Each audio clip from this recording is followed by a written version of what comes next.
How can the human body, shattered and dying, become the vessel of divine love that redeems the wounds of a broken world?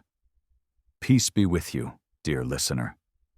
Wherever you are, perhaps resting, reflecting, or preparing for sleep, welcome to Saint Lives. Settle your heart, subscribe, and listen gently. Tonight we journey into the life of Saint Lidwina of Schiedam, a young Dutch girl whose fall on the ice opened a lifetime of unimaginable pain, mystical vision, and redemptive suffering that revealed the hidden beauty of endurance through divine grace. The story of Saint Lidwina begins not with sorrow, but with the gentle calm of a Dutch winter in the year 1380, when the town of Schiedam was still small and quiet, surrounded by the hum of windmills and the rhythmic sound of wooden skates gliding over frozen canals. In that modest town lived a cheerful girl named Lidwina, born to a family of humble means, whose greatest treasure was their deep faith and closeness to one another. From her earliest days, Lidwina was known for her bright eyes and gentle laughter, the kind of child who found beauty in ordinary things, in the soft rustle of wheat in summer, in the crackle of frost beneath her boots, and in the distant song of church bells that seemed to weave heaven into the air. Her parents, Peter and Petronella, loved her dearly, though they had little to give beyond warmth and prayer. They taught her that every breath, every dawn, was a gift from God, and that joy, when shared, was a kind of holiness. As Lidwina grew, she became the very heart of her family's simple home. Her kindness drew others in. Neighbors remembered how she would bring bread to the poor or sit beside the sick when others turned away. She was not a child of idle dreams, but of quiet constancy, finding peace in daily labor and in the rhythm of prayer. Her beauty was not the kind that sought notice. It was a lightness of spirit, an ease of compassion that seemed to linger even after she left a room. In those days, faith was not something spoken loudly but lived gently, and Lidwina's faith, though still untested, shone like the first light on snow. In the long winters of Holland, when the canals froze solid, the town of Schiedam would come alive. Families and children would gather to skate beneath the open sky, their laughter ringing across the fields like bird song. Lidwina loved the ice. She loved the freedom of movement, the simple thrill of gliding forward with the cold air against her face. It was on one of those bright winter afternoons, when she was 15, that she joined her friends to skate. The air was crisp, the sky wide and clear, and the world felt invincible. There was nothing to suggest that the course of her life was about to change forever. As the young skaters wove and turned, laughter echoing over the frozen water, Lidwina lost her balance for just a moment. Her friend, gliding too fast, collided with her shoulder, and she fell hard against the ice.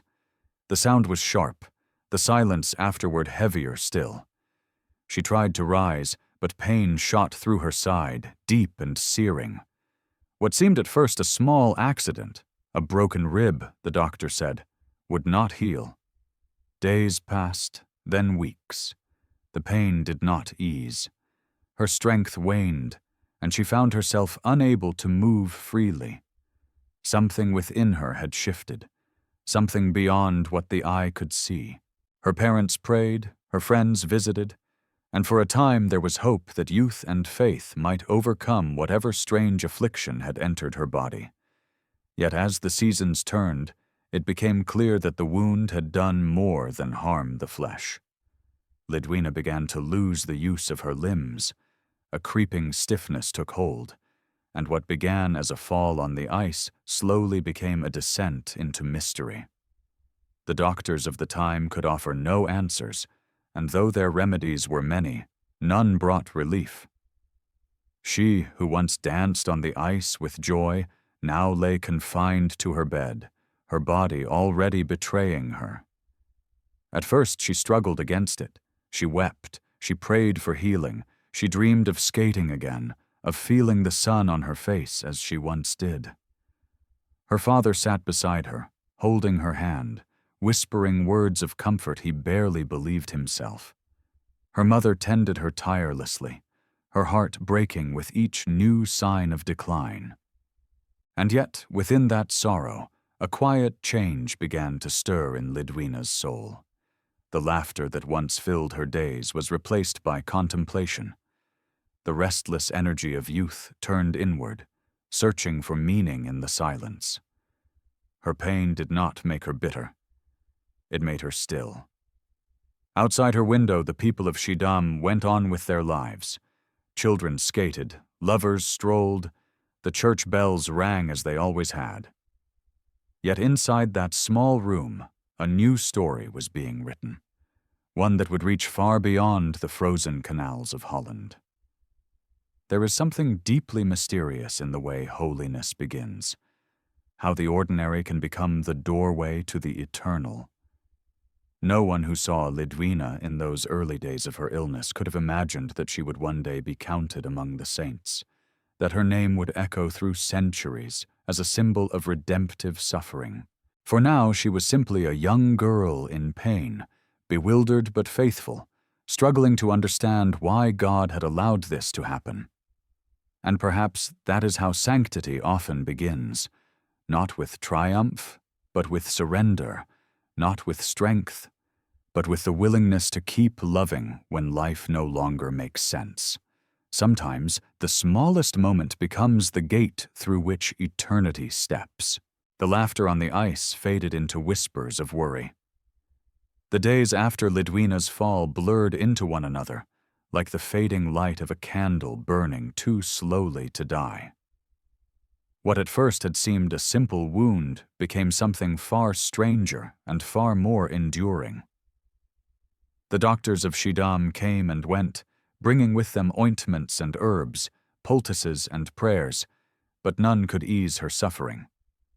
Her rib healed crookedly, pressing against nerves and sinew, and with each movement, a new pain bloomed within her body.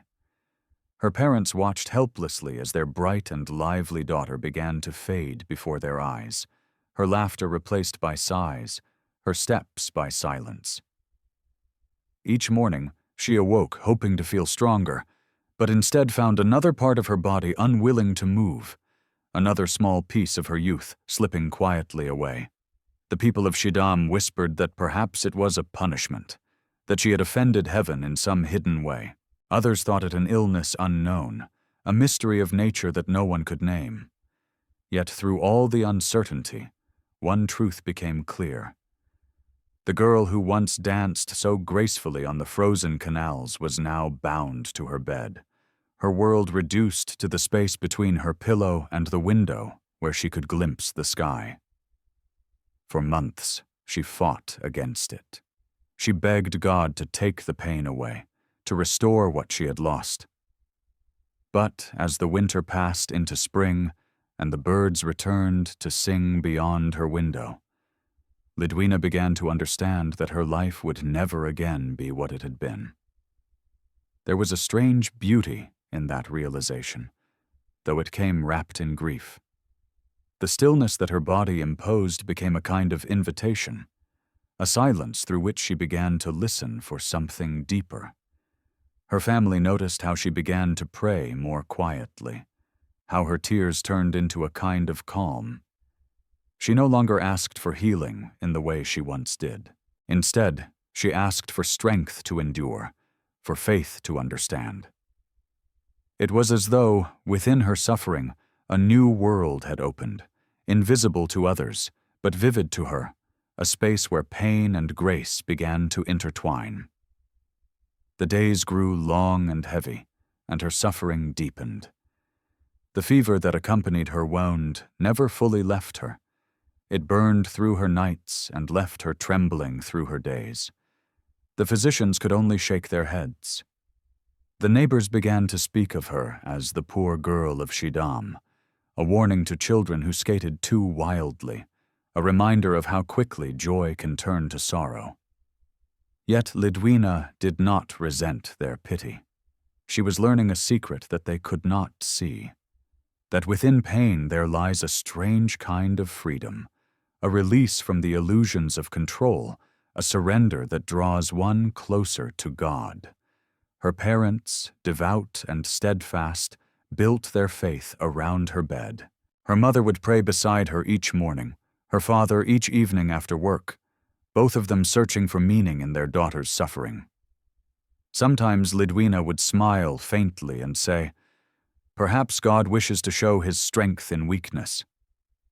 They did not fully understand her words then, but they would remember them later, when her illness became something more than anyone could imagine. As months turned into years, Lidwina's condition worsened. Her right side became completely paralyzed, and she could no longer rise or sit without pain. Her spine twisted, her limbs shrank, her skin grew pale as wax. Her once beautiful hair fell out in clumps, and even her eyes seemed to lose their brightness. Yet in her heart there remained a light that would not dim. She began to meditate on the passion of Christ, finding in his wounds a reflection of her own. Each movement of pain became for her a prayer. Each tear shed was an offering. She once told a visiting priest, "If my body must be my cross, then may my soul be my altar." The priest, moved by her words, began to visit often, bringing her the Eucharist and guiding her in prayer. It was during one of these visits that she first received Holy Communion while nearly unable to swallow. She closed her eyes, and tears rolled down her face, not from pain, but from peace. From that moment, something within her shifted. Her body was breaking, but her spirit was awakening to something luminous and vast. She no longer feared her illness. She began to sense that God had chosen her for a purpose beyond her understanding, that her suffering was not an accident, but a mysterious calling. Still, the human heart cannot always bear such trials without wavering. There were nights when her pain was too much, when she cried out in anguish, asking why she had been chosen for such a cruel fate.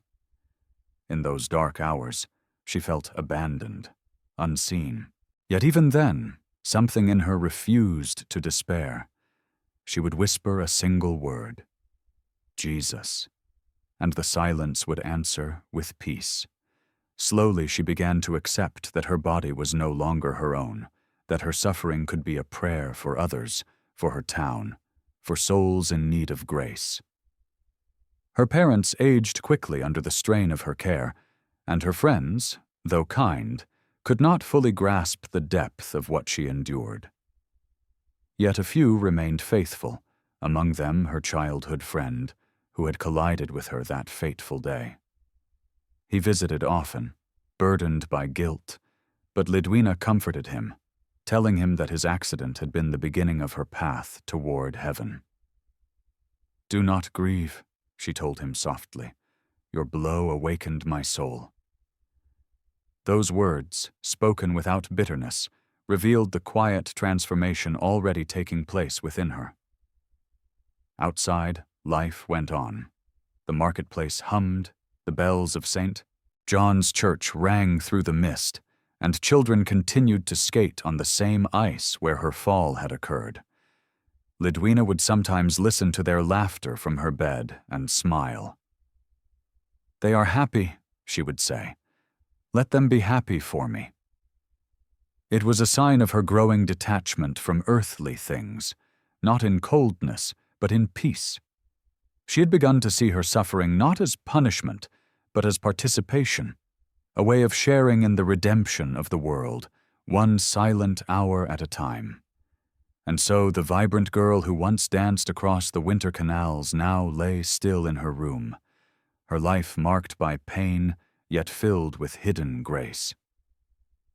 In her weakness, she discovered a strength that defied reason. In her solitude, she found a companionship that transcended the limits of the world. Her body was failing, but her soul was learning to see, not with the eyes of flesh, but with the light of faith. What happens when a wound refuses to close? Days turned into months, and hope into silence. Lidwina's small room, once filled with the light of morning and the gentle noise of family life, became a place of shadows and whispered prayers. The seasons outside changed, but within her chamber time seemed suspended, as if the air itself had thickened around her suffering. Her bed, narrow and worn, was the center of a world reduced to a few square feet, and yet within that confinement her body became the battleground of something far greater than disease. It was as though every nerve, every muscle rebelled against life itself, twisting and burning in ways no doctor could explain. Her right side had long ceased to move, but now her left began to falter, trembling under invisible weight. The pain was not constant in the way a flame burns steadily. It came in waves, searing and unpredictable, like a sea storm against a fragile shore. Her parents had stopped counting the remedies. They had tried everything: herbs crushed into bitter pastes, leeches to draw out what was believed to be bad blood, oils of lavender and rosemary, pilgrimages to nearby chapels where candles were lit in her name. Nothing changed. The physicians of Schiedam, baffled and uneasy, began to whisper of divine punishment or witchcraft. The local priest, however, saw in her something entirely different. He noticed the calm that occasionally came over her face in the midst of agony, the way her lips moved in prayer even when she could no longer speak above a whisper. It was a calm that could not be explained by the body. There was something in her gaze, a strange mixture of resignation and radiant faith, that unnerved and consoled in equal measure. Her illness took on new forms that defied the logic of the age. Open sores appeared on her body, wounds that bled without cause and refused to heal. Her flesh seemed to dissolve slowly, leaving her fragile and hollow. There were days when the odor of decay filled the air around her bed, and yet, curiously, a fragrance, subtle, sweet, and otherworldly, would sometimes replace it, a scent no one could explain. The nurses and priests who tended her would weep, torn between horror and awe. "God is near," her confessor once murmured, "for the world cannot explain such things." Lidwina bore it all with a quiet endurance that bordered on the miraculous. Her hands, once soft and graceful, had twisted into thin, rigid shapes. Her hair had fallen away, and her eyes, once so lively, now appeared distant, as though they gazed into another realm. Yet there was no bitterness in her. She no longer asked to be cured, no longer even prayed for relief. Her only prayer was to remain faithful. "If this is the path you choose for me, Lord," she would whisper, "then let me not leave it." Those words became her heartbeat, her rhythm, her breath. It was during one of those long nights, when pain blurred the edges of her thoughts, that the first visions began. She saw Christ before her, crowned with thorns, his face marked by suffering yet radiant with love. He spoke no words, and neither did she, yet in that silence she understood. From then on, her agony became an offering. Every wound she carried, every sleepless night, was something she could give, something she could unite with his own suffering for the sake of others. The meaning of pain had changed for her. It was no longer a curse, but a calling. Her confessor, Father John Pott, began to record the things she said and saw. He wrote of how, in her weakest hours, her face would grow luminous, her eyes filled with unearthly light.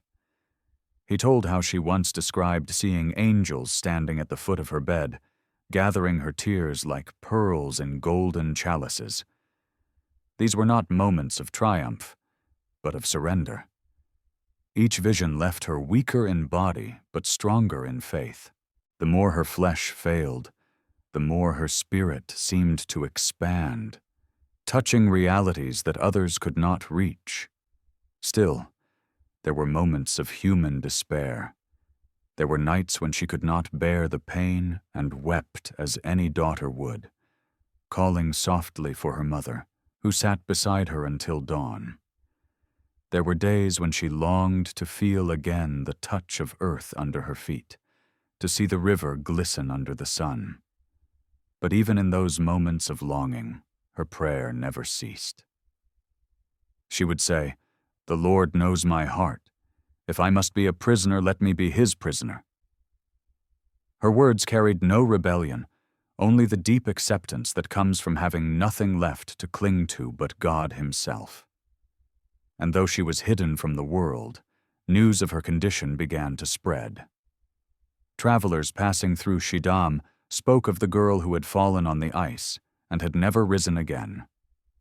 Some came out of curiosity, others out of pity, and a few out of faith. What they found was not a spectacle, but a mystery. They expected to find despair.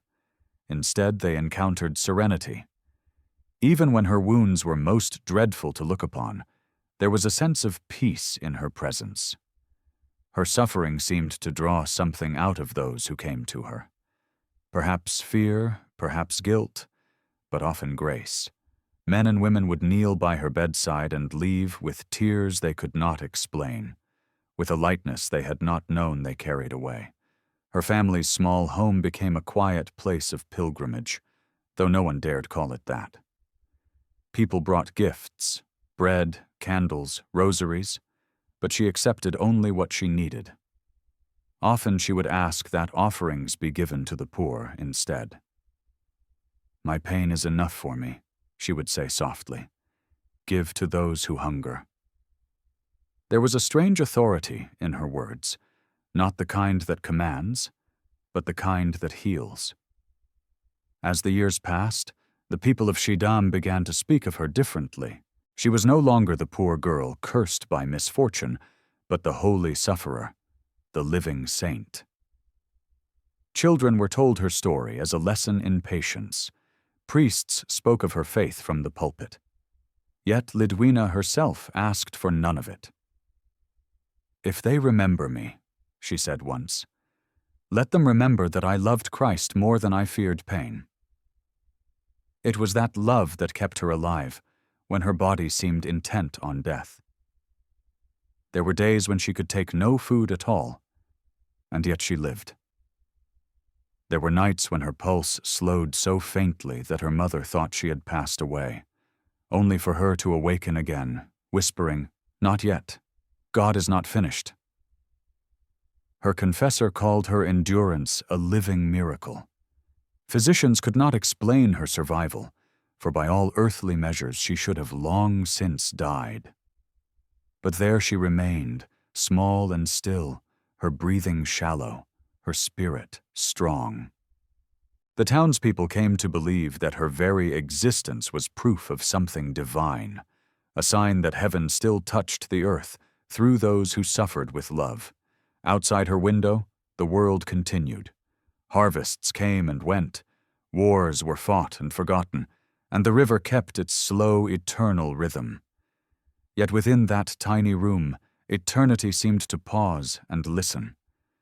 Lidwina had become, without ever seeking it, a vessel of mystery, her body a map of pain and grace intertwined.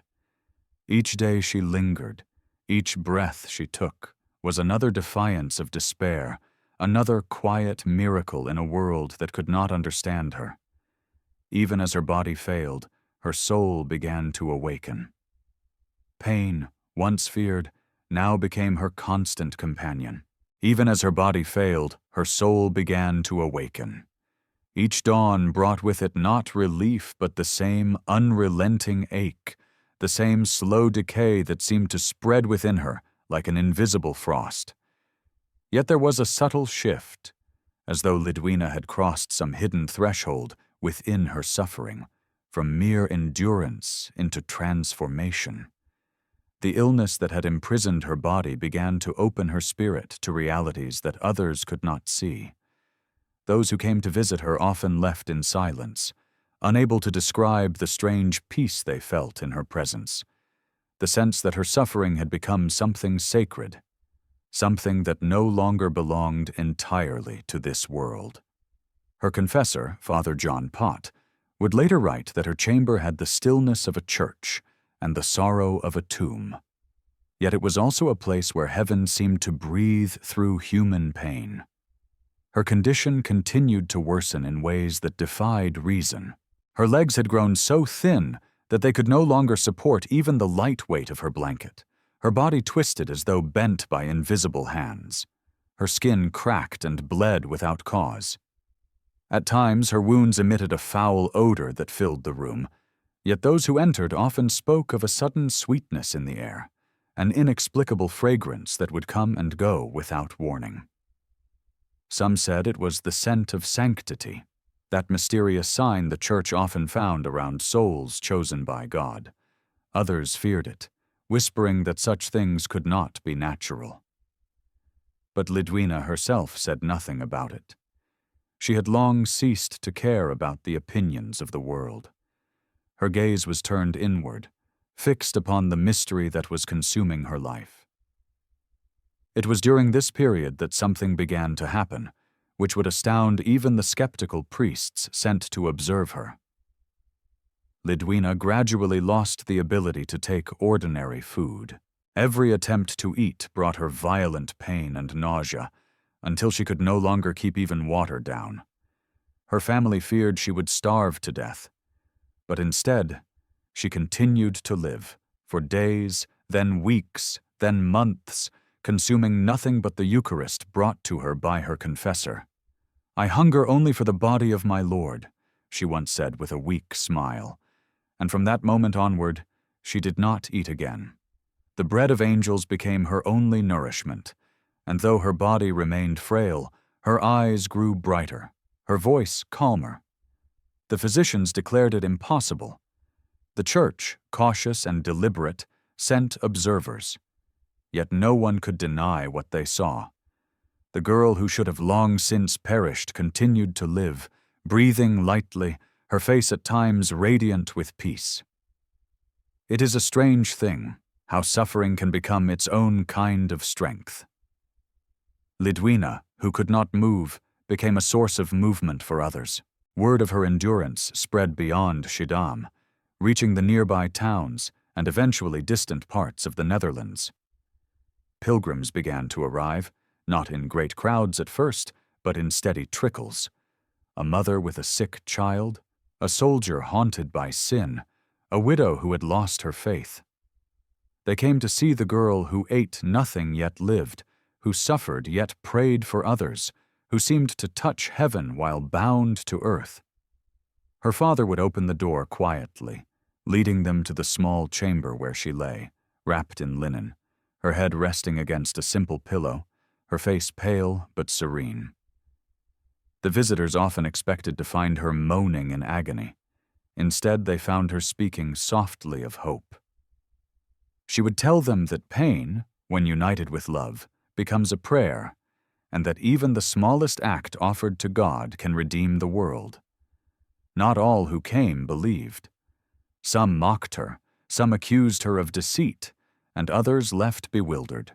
But those who stayed, those who truly listened, felt something shift within them, not through any argument, but through the quiet authority of a soul that had surrendered completely.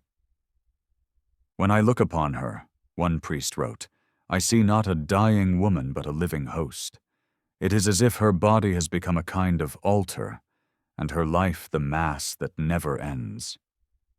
Such words were not meant to glorify her, but to express the unfathomable mystery that surrounded her. Yet even amid these glimpses of holiness, Lidwina's days were filled with anguish. There were times when her pain grew so intense that she could barely breathe.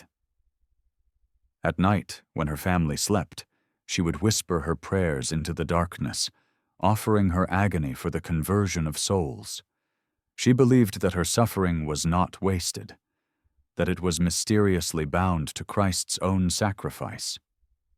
"I cannot walk," she once said, "but perhaps through my pain, others may learn to stand."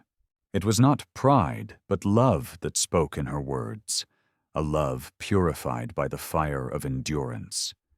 She began to experience visions, not only of Christ but of angels and saints who visited her in her solitude.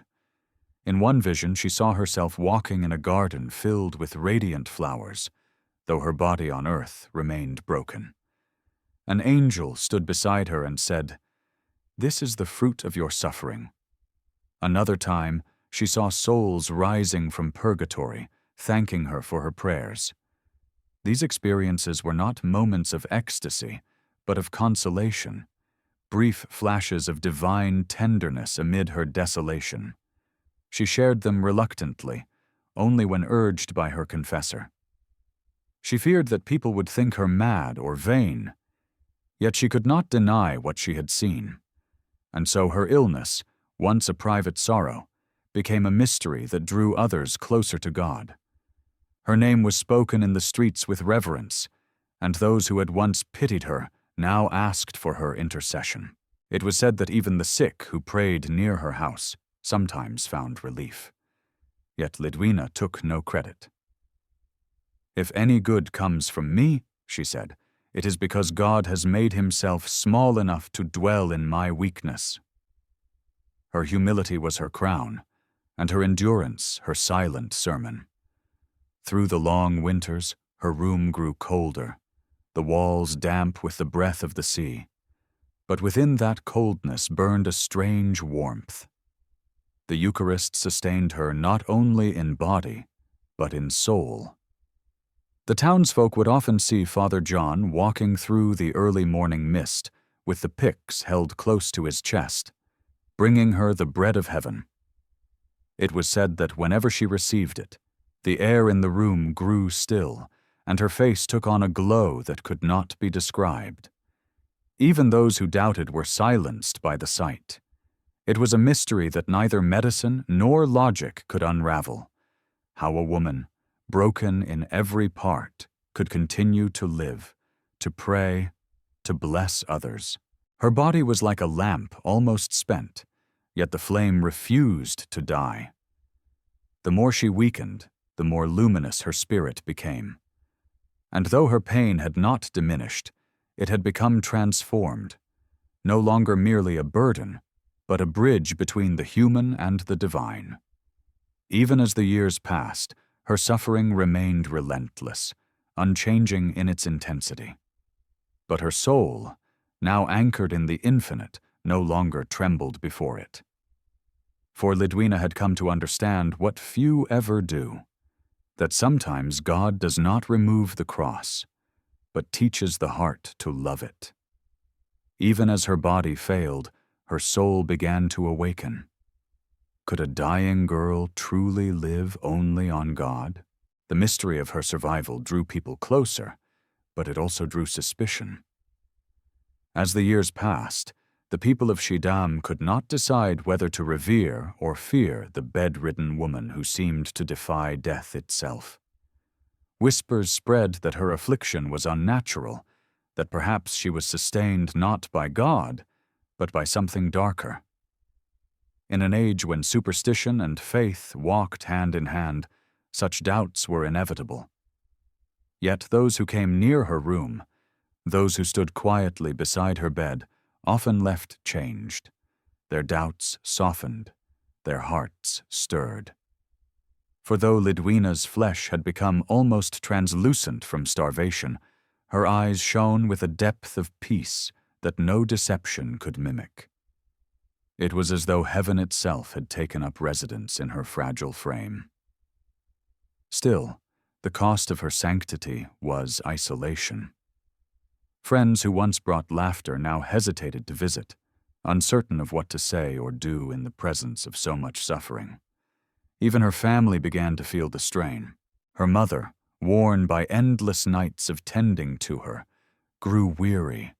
Her father's hands trembled with helplessness. Lidwina felt their exhaustion, and it broke her heart. She wished she could ease their burden, wished she could move, could work, could help, but her body lay motionless, an unmoving witness to their love. In those moments of quiet sorrow, she would pray, "Lord, give them peace for the love they have given me." She prayed not for her own healing anymore, but for theirs. Her cell, for by then her room had become almost monastic in its simplicity, was a place both of suffering and of grace. The air within seemed heavy with prayer. A single wooden crucifix hung above her bed, the figure of Christ worn smooth by her gaze. Each morning, her confessor would come to offer her the Eucharist. It was the only sustenance she desired, the only nourishment she could bear. He would enter in silence, bow his head, and hold out the host. She would lift her eyes toward it, her lips barely moving, whispering, "My food and my life." Then, after receiving, she would rest, her breathing shallow, her body trembling, but her spirit quiet as still water. Those who witnessed these moments felt something beyond comprehension, not an act of survival, but of union. Yet the more her spirit rose, the more her body seemed to crumble. Her flesh, so ravaged by disease, had begun to decay while she still lived. Her bones pressed through her skin, her limbs twisted into unnatural shapes, and her once beautiful face had grown pale and hollow, almost unrecognizable. And still, her eyes glowed with light. There were times when parts of her body, seemingly dead, gave off a strange warmth. Her confessor wrote that at times her body exhaled the scent of roses even amid its corruption, as if beauty were fighting to emerge from decay. Such things were beyond the understanding of those who saw them, and so many simply called her cursed or blessed without knowing which. The townspeople's fear grew, mingled with awe. Some said she was a living miracle. Others whispered that she had made a pact with unseen powers. A few even accused her of deceit, saying she hid food, that her sanctity was a performance. Lidwina wept when she heard such things, not from anger, but from sorrow that her suffering could be misunderstood. She said gently to her confessor, "If they speak ill of me, it may please God to let me suffer for their sake." That was her answer to every insult, patience. In that patience lay a strength that outlasted all cruelty. But the greatest isolation was not from people. It was the slow withdrawal of her own body from the world. Her senses began to dull one by one. Her sight dimmed, her hearing faded, her touch brought no comfort, only pain. She was being stripped of everything human, layer by layer, until nothing remained but the core of her soul, burning quietly with love. Yet in that silence, she found communion deeper than before. She said that in her blindness she saw God more clearly, and in her deafness she heard him more tenderly. The world around her receded, and heaven drew near. There were nights when she lay awake, listening to the soft drip of rain from the roof, remembering her youth, the laughter on the ice, the warmth of her mother's hands, the sun rising over the flat fields of Holland. It was a lifetime away, yet she felt no bitterness, only a deep tenderness for what had been. "All beauty passes," she once said, "but love remains, and it changes everything it touches." Those who recorded her words wrote that she spoke them not as philosophy, but as one who had tested them in the crucible of suffering. Lidwina's reputation grew beyond Schiedam. Clergy came from other towns to see her, to witness the strange miracle of her endurance. Some stayed for hours, praying beside her bed. One of them later wrote, "In her cell, I felt the world fall away.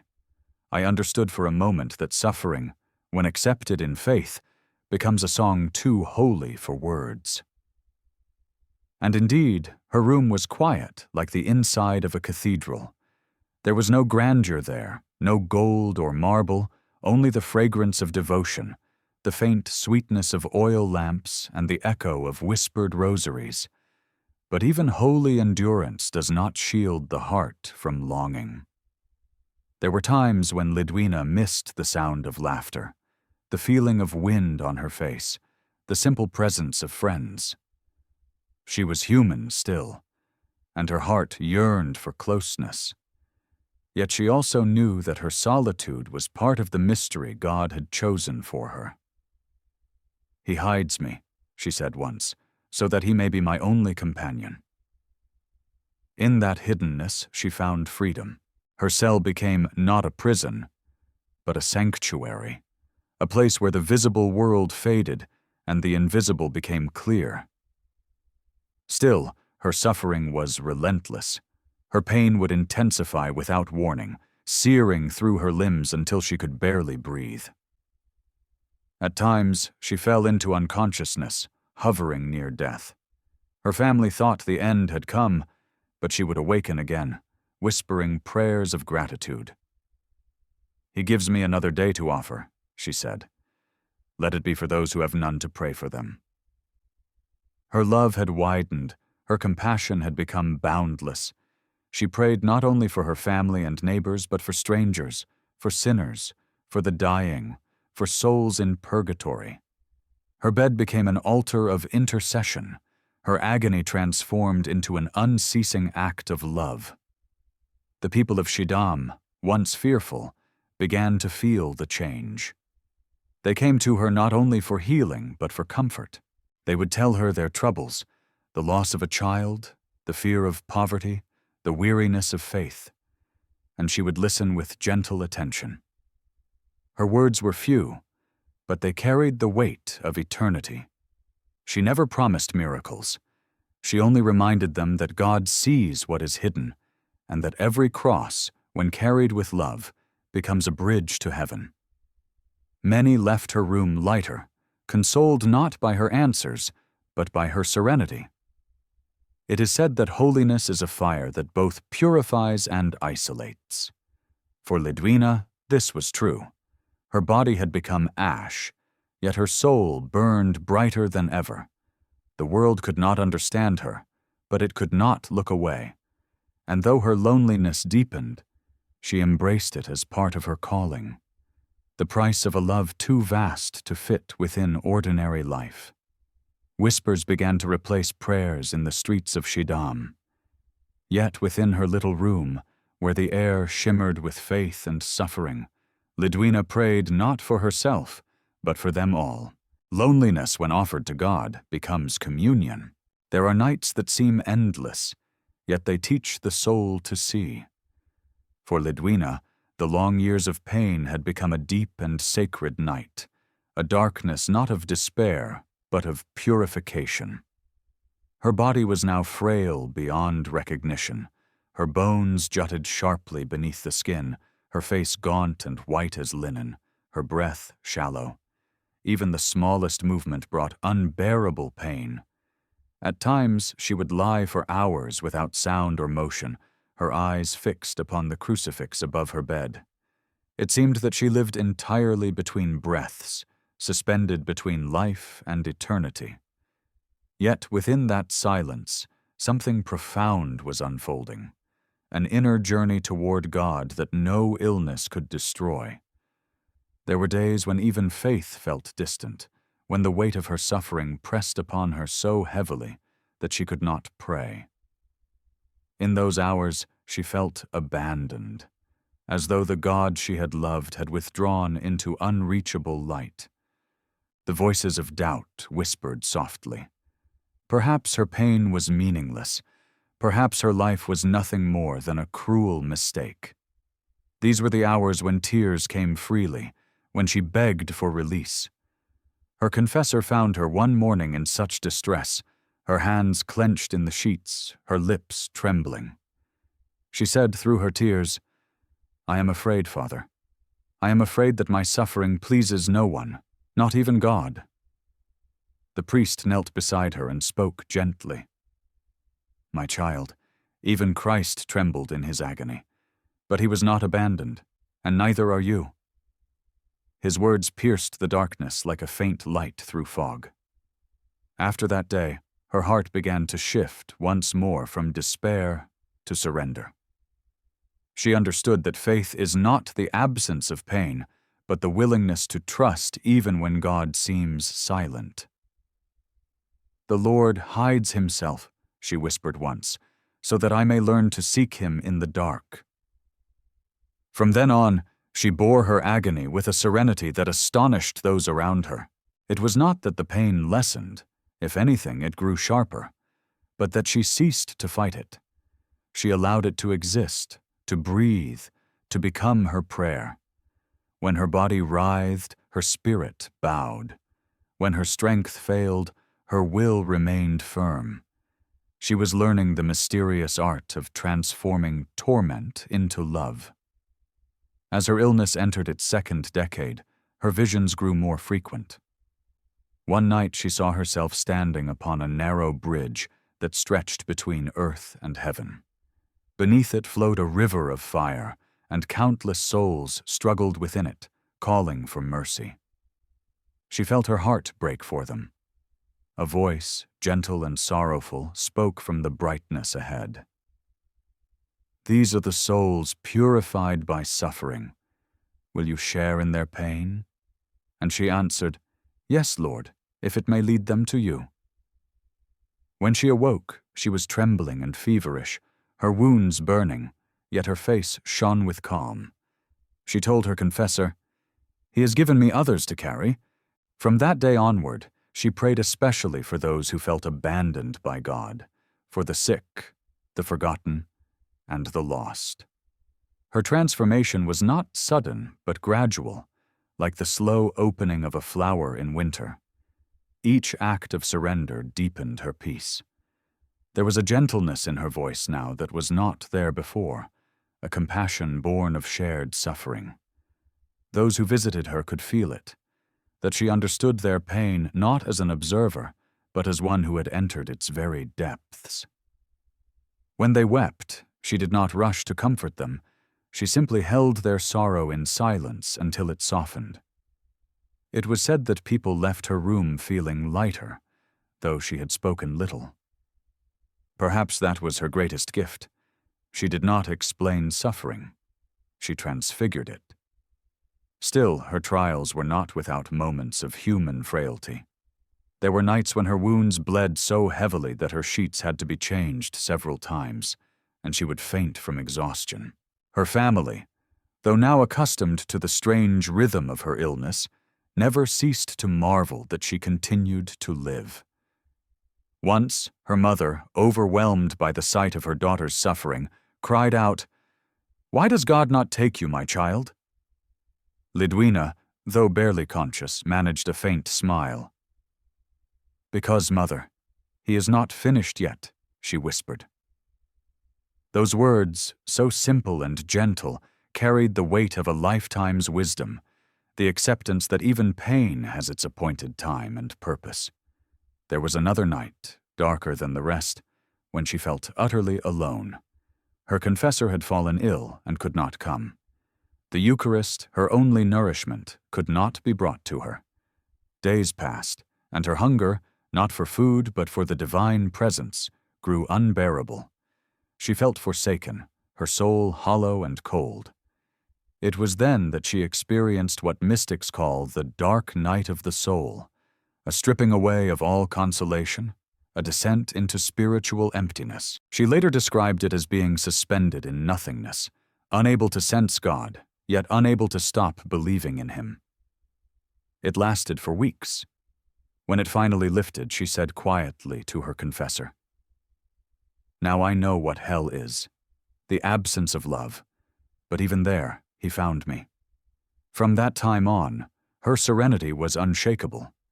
The priests who visited her began to recognize in her suffering something more than endurance. They saw a soul being refined, like gold in the fire. One of them wrote, "She is no longer merely patient, she is radiant." And indeed there was a strange light in her now, not physical, but spiritual, as though her soul had learned to shine through the cracks of her broken body. Her pain had not vanished, but it had become transparent, revealing grace beneath its surface. Visitors continued to come, drawn not by curiosity now, but by reverence. Some asked her to pray for them. Others simply sat in silence beside her bed. To each she offered the same gentle counsel. Do not flee from your cross, for it is the path that leads you home. These words carried a quiet authority that no sermon could match. She spoke not as a teacher, but as one who had walked through the valley of agony and found God waiting there. It is said that in her later years she could hardly speak above a whisper.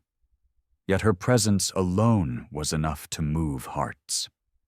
Her confessor wrote that when he entered her room, he felt as though the air itself had changed, as though heaven leaned closer.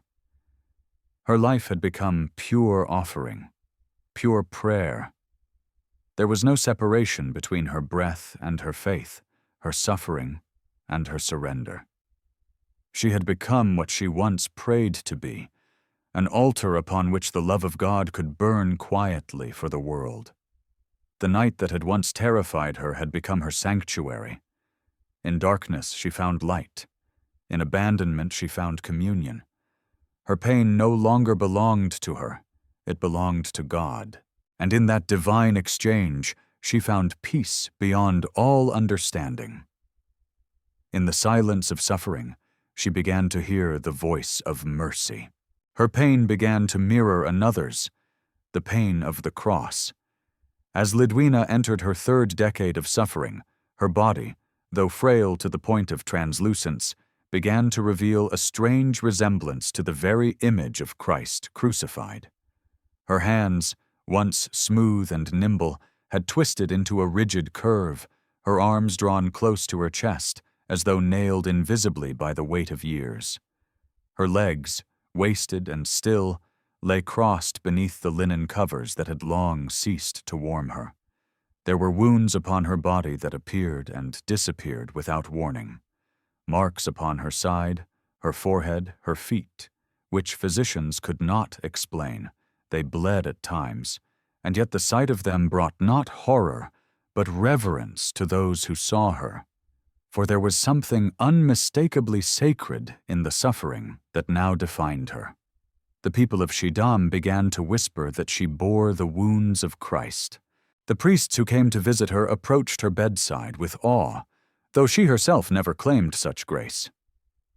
When they asked her about the blood that stained her sheets, she only smiled faintly and said, "It is nothing of mine, Father. It belongs to Him." These words, spoken with such humility, revealed the quiet depth of her union with the crucified. She did not see her afflictions as punishment, nor as divine favor, but as participation, a sharing in the pain of redemption. Her room, dark and simple, had become a living Calvary, and she its willing victim. It is said that on certain nights, especially during Lent, she would fall into long trances, her breathing shallow, her eyes half open, as though her soul were elsewhere. Her confessor recorded that during these hours her face would change. The lines of pain softened, her expression serene, her lips moving silently in prayer. Once, when asked what she saw, she whispered, "I saw the Lord's passion unfold before me, and He let me hold one thorn from His crown." She spoke these words without pride or excitement, but with a tenderness that silenced everyone present. It was as though she had been invited into a mystery too vast for words, one that could only be borne, not explained. Her life, now nearly immobile, had become entirely contemplative. Her eyes, dimmed by years of fever, gazed not at the world, but beyond it. She could no longer see the faces of those who entered her room, but she recognized them by their breath, by the sound of their prayers, by the trembling in their voices. Her senses had narrowed to essentials. Her entire being had turned inward toward the presence that filled her. When she prayed, it was not with words, but with a stillness so deep that those around her felt drawn into it. Her prayer was not for healing or deliverance, but for participation, to be one with the crucified love that sustains the universe. There were moments, however, when her suffering took on forms that terrified those who witnessed it. Her body would twist in spasms that seemed to mirror the agony of the cross itself. Her head would fall to one side, her limbs rigid, her breathing shallow. The priest who attended her during one such episode later wrote that she appeared to be dying, yet her face bore no fear, only compassion. It was as if, he said, she was reliving the passion, not in memory but in truth. When she awoke, she said quietly, "He let me see how much he loves." From then on, she could speak of nothing else.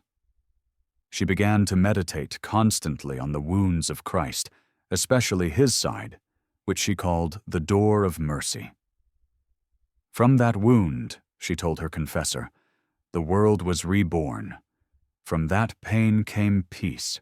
Her reflections were simple, never theological, but they carried a power that moved the hearts of even the learned priests who came to question her. She spoke not as one who had studied, but as one who had seen. Her understanding of suffering was not abstract. It was incarnate. She knew that the cross was not merely an event of the past, but a living reality, renewed in every soul that dares to love without limit. Those who came to her cell began to sense that her suffering had ceased to be her own. It was no longer something that happened to her. It had become her vocation, her offering. The boundaries between her body and the world seemed to dissolve. She suffered not only for herself, but for all. When people came to her burdened with guilt or despair, she would say, "Let me bear some of it." They would leave feeling inexplicably lighter, as though something invisible had been lifted from them. Her pain, mysteriously, became a conduit for grace. There was one story told by a widow who had lost her faith after her husband's death. She came to see Lidwina, bitter and hollow, unable to pray. When she entered the small room and saw the saint lying there, her face pale and luminous, she burst into tears.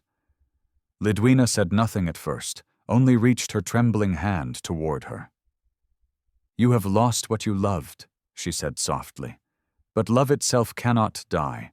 It only hides within God until you can see again." The widow later said that in that moment, she felt as if a light had entered her heart. She returned home changed, and from that day lived in peace.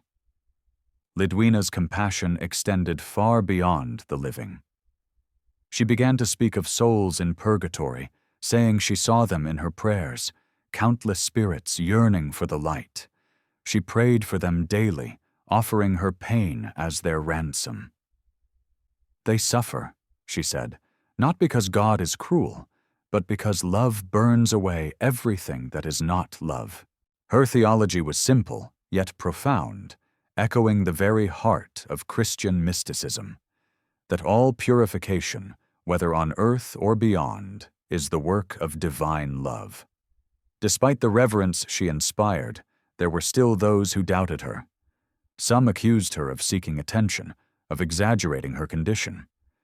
Word reached her of these suspicions, and she wept silently, saying only, "May my humiliation be their healing." She asked her confessor not to defend her. "Let them think as they will," she said. "God knows the truth, and that is enough." Her humility disarmed even her critics. There was no pride in her sanctity, no claim to greatness, only the steady radiance of one who had died to self long before her body would follow. As she grew older, her suffering deepened, but so too did her serenity. The world outside her window changed. Wars rose and fell. Rulers came and went. But in her small room, the rhythm of eternity continued undisturbed. She had become a living prayer, a flame that burned quietly in the heart of her town. The people of Schiedam began to sense that their fortunes were tied to hers. When famine threatened, they prayed for her intercession, and when storms raged, they called upon her name. They saw in her not only the image of suffering but the promise of endurance. In her final years of this phase, Lidwina spoke less and less. Her words had become too sacred for speech. Her confessor once asked what she desired most, and she replied, "To love until it hurts, and then to keep loving." That was her creed, not written, but lived. Her entire existence had become a translation of that single truth, that love, when purified by pain, becomes eternal. And so, in the quiet of her chamber, as her body continued to dissolve, her soul grew luminous. Those who entered often said that they felt they had stepped into the threshold of heaven. It was as though the veil between time and eternity had worn thin around her bed. She had become not merely a woman who suffered, but a soul transfigured, her pain transformed into light. To suffer with Christ is to be transformed by love. Word of her endurance spread beyond the narrow canals, carried first by rumor, then by reverent awe. At first it was the townspeople of Schiedam who visited her out of curiosity or pity, but soon pilgrims began to arrive from far beyond the city walls. They came from Delft, from Rotterdam, from Leiden and Utrecht, merchants, peasants, priests, noblewomen, even scholars, drawn not by spectacle but by a quiet wonder, seeking to see for themselves the girl who had lain sick for decades, who ate no food but lived on the Eucharist, who prayed for others while enduring unthinkable torment. They came through fields and rain and the bitter Dutch winds, arriving weary at the humble home where holiness seemed to dwell within worn wooden walls. Her father would guide them to her chamber, asking them to enter softly, for noise pained her. They would cross the threshold expecting the sight of death, but what they found disarmed them. A pale woman whose body was frail as reeds, her eyes luminous as dawn, her voice faint, but filled with peace. Some knelt at once, unable to speak. Others wept openly. She would raise her hand, a fragile, translucent hand, and bless them in silence. Then, if she had strength, she would whisper a few words, never more than necessary. "Be patient," she would say. "Love endures all things." For those who came burdened by guilt, she would remind them gently, "Mercy has no measure." To mothers grieving lost children, she would say, "He does not take away. He keeps them safe until you see them again." She did not preach, nor did she claim visions for the sake of wonder. Everything about her was quiet, measured, deeply human. The people left her presence lighter than they came. It was as if her suffering had drawn up into itself the pain of others, transforming it into peace. One woman who came from Haarlem later told that when she stepped out of Lidwina's home, she felt as though the air itself had been blessed. Another pilgrim, a soldier who had been haunted by memories of war, wrote that she looked at him as Christ might look, without judgment, only compassion. As her fame spread, so too did reverence for her sanctity. The Bishop of Utrecht heard of her and sent priests to investigate the rumors of miracles. They found not a spectacle, but a miracle of endurance, an inexplicable life held together by grace. They saw the open wounds on her body, the blood that flowed from her side like a hidden stigmata, and the stillness of her limbs that seemed carved from suffering itself. Yet when they spoke to her, she asked nothing for herself. No recognition, no healing, no release. Her only plea was that the priests pray for the conversion of sinners and the comfort of the dying. They left her room in silence, convinced that they had seen holiness made flesh. But holiness often brings both veneration and misunderstanding. As her fame grew, so did envy and skepticism. Some called her a fraud. Others whispered that her visions were illusions of sickness. A few suggested that her endurance was unnatural, even demonic. Yet she bore all accusation with the same humility that marked her every breath. When her confessor told her of the slanders, she said simply, "Then let God use my shame to cleanse their hearts." She did not defend herself. She never asked for vindication. Her suffering was already her testimony. Among those who came to her were men and women of deep faith, drawn by the holiness they sensed around her. But there were others too, those whose hearts were dry, who had lost all hope. One such man was a wealthy merchant from Delft, whose wife had died in childbirth. His grief had curdled into bitterness, his faith into silence. He came to Schiedam not to seek healing, but to disprove what he believed was superstition. When he entered her chamber, he saw her lying still, her face thin and pale, her hands folded on her chest. He was struck by the absence of self-pity, the quiet dignity that seemed to fill the room. She turned her head slightly toward him and said, "You carry much sorrow. Do you believe it will always be heavy?" He said nothing, but tears began to fall from his eyes, tears he had not shed in years. She did not tell him to pray, nor did she promise miracles. She only said, "Grief is love that has nowhere to go. Give it back to God, and He will give it back to you as peace." The man left her home changed. He would later fund the construction of a small chapel near her house, dedicated to the Virgin Mary. In this way, Lidwina's bed became a pulpit. Without movement, she reached souls across the country. Without strength, she gave courage. Without voice, she taught prayer. Her paralysis had not silenced her. It had amplified the language of holiness, which is love translated through endurance. Her suffering was no longer hidden. It had become public, not as spectacle but as sacrament. And those who came to her did not come to witness pain, but to encounter the mystery of faith lived to its depths. It was said that her prayers healed more hearts than the hands of physicians. On several occasions, the sick claimed recovery after asking her intercession. A woman blind for years saw light again after she had been blessed by the sign of the cross from Lidwina's frail hand.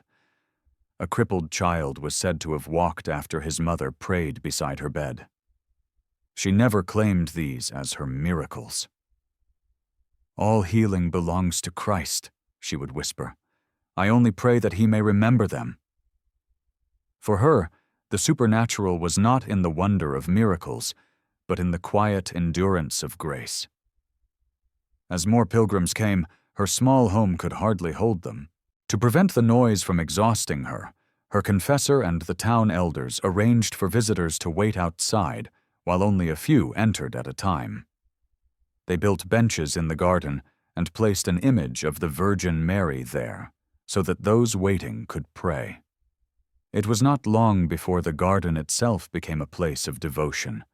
Candles burned at all hours, left by the grateful and the grieving. It seemed that the fragrance of sanctity, once confined to her room, now drifted into the world. But even as her renown grew, her humility deepened. She began to call herself God's poor creature. When someone praised her fortitude, she answered softly, "I am only a reed bent by His breath." To a pilgrim who knelt before her, she said, "Do not bow to me. Bow to the one who gives me strength." She refused to accept gifts, except those that could be given to the needy. "If you wish to honor me," she told them, "feed the hungry, comfort the lonely. That will please the Lord far more than gold or praise." The years passed slowly. Her family had long since grown old and weary, yet they stayed faithfully beside her. Her father died quietly one spring morning, and though her heart ached, Lidwina thanked God for giving him peace. She prayed for his soul with tears of love, saying, "He carried me as his cross, and now I may carry him in prayer." Her mother followed some years later. After their passing, her home was cared for by friends and townsfolk who had come to see her not as a burden, but as a blessing. Visitors who came in her later years said that her room was filled with light, though no one could say where it came from. Some believed it was sunlight reflected from the canal. Others said it was something unearthly. Her face, though gaunt and marked by pain, seemed to radiate quiet joy. Her hands, once twisted and stiff, could still lift weakly in blessing. And when she smiled, the sorrow of the world seemed, for a moment, to rest. The bed that confined her had become a throne of compassion, a place where heaven bent low to touch the earth. And all who came to her, whether in faith or doubt, left carrying something of that light. The bed that confined her became a pulpit of compassion. As her body weakened, her spirit soared beyond mortal sight. The long years of pain had purified her like fire purifies gold, until nothing remained in her but a steady flame of love. It was in this state of total surrender that Lidwina began to experience visions that would shape not only her final years, but also the faith of all who heard her story. Her earthly body was wasting away, her bones pressing through skin, her breath a fragile thread, yet her mind and heart opened into a realm that defied the boundaries of suffering. She no longer lived entirely in the world of flesh and bone.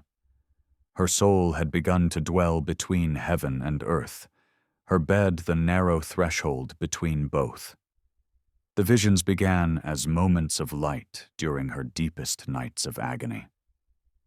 One evening, as she lay half-conscious from fever, she saw before her a vast meadow shining with a brightness that seemed to come from within everything it touched. The grass glowed with emerald fire, the air was alive with music she could not describe, and at the center stood a figure robed in radiant white. The figure spoke no words, but she knew, with a knowledge that pierced her more deeply than sight or sound, that this was the paradise promised to those who love. She said later that she did not see with her eyes, nor hear with her ears, but rather felt the truth, like sunlight felt through closed lids. For a time, the pain left her, and she rested in peace so complete that when she returned to her senses, the return felt like falling from heaven back into a broken body. Yet she did not resent it. She said softly, "I have seen what awaits us. It is worth every tear." Her confessor, Father John Pott, was both awed and cautious. He had read the writings of other mystics but had never known one personally. He urged her to test each vision in humility to ensure it was truly of God and not the illusions of exhaustion or pride. She accepted his counsel without protest. "If it is from God," she said, "it will lead me to love more deeply. If not, may he take it away." But the visions continued, growing in clarity and depth. At times, she saw angels standing at the foot of her bed, their presence both gentle and majestic, their faces radiant with a beauty that seemed woven of light itself. Once she saw them carrying bowls filled with the tears she had shed during prayer, which they poured out before the throne of God. "None of our sorrows are lost," she told her confessor afterward. "They become jewels in his mercy." Not all her visions were of heaven's joy. There were others that revealed the shadowed places of the soul and the mystery of suffering beyond this life. In one, she saw a great mountain covered with mist. At its base were countless souls struggling upward, burdened and weary. Some advanced slowly, others slipped back into darkness. Their cries were sorrowful, yet filled with hope. "These," the voice told her, "are the souls in purgatory, purified by longing. Pray for them." From that day forward, Lidwina prayed continually for the departed, offering her pain as a ransom for those trapped between judgment and mercy. "Pain," she said, "is the fire that becomes light when offered in love." Her prayers for these souls became known throughout the Netherlands, and many began to ask her to intercede for their departed loved ones. Her confessor recorded that she often seemed to live in two worlds, half in the suffering of earth, half in the beauty of heaven. Sometimes during prayer, her body would grow completely still, her face serene, her eyes fixed on something unseen. Hours would pass before she stirred again. When she awoke from these trances, she spoke of what she had seen with simplicity, without embellishment or drama. "I saw Christ walking among the poor," she said once. "He was barefoot, his hands bleeding, yet he smiled at each one as though they were his joy." Another time, she described seeing the Virgin Mary, who came to comfort her during a night of unbearable pain. "She placed her hand on my side," Lidwina said, "and told me that no suffering is wasted, for in every tear is the seed of resurrection." Those who heard her wept. Those who doubted her were silenced by the sincerity of her peace. Not all her visions were gentle. There were times when she saw the torments of hell, not out of morbid curiosity, but to understand the cost of rejecting love. She said that the greatest pain of the damned was not fire, but absence, the endless distance from God, the source of all joy. "To turn away from love," she whispered, "is to lose everything." These experiences deepened her compassion even for those who sinned. "If only they knew," she would say, "how tender his mercy is, they would run to him with tears instead of fleeing in shame."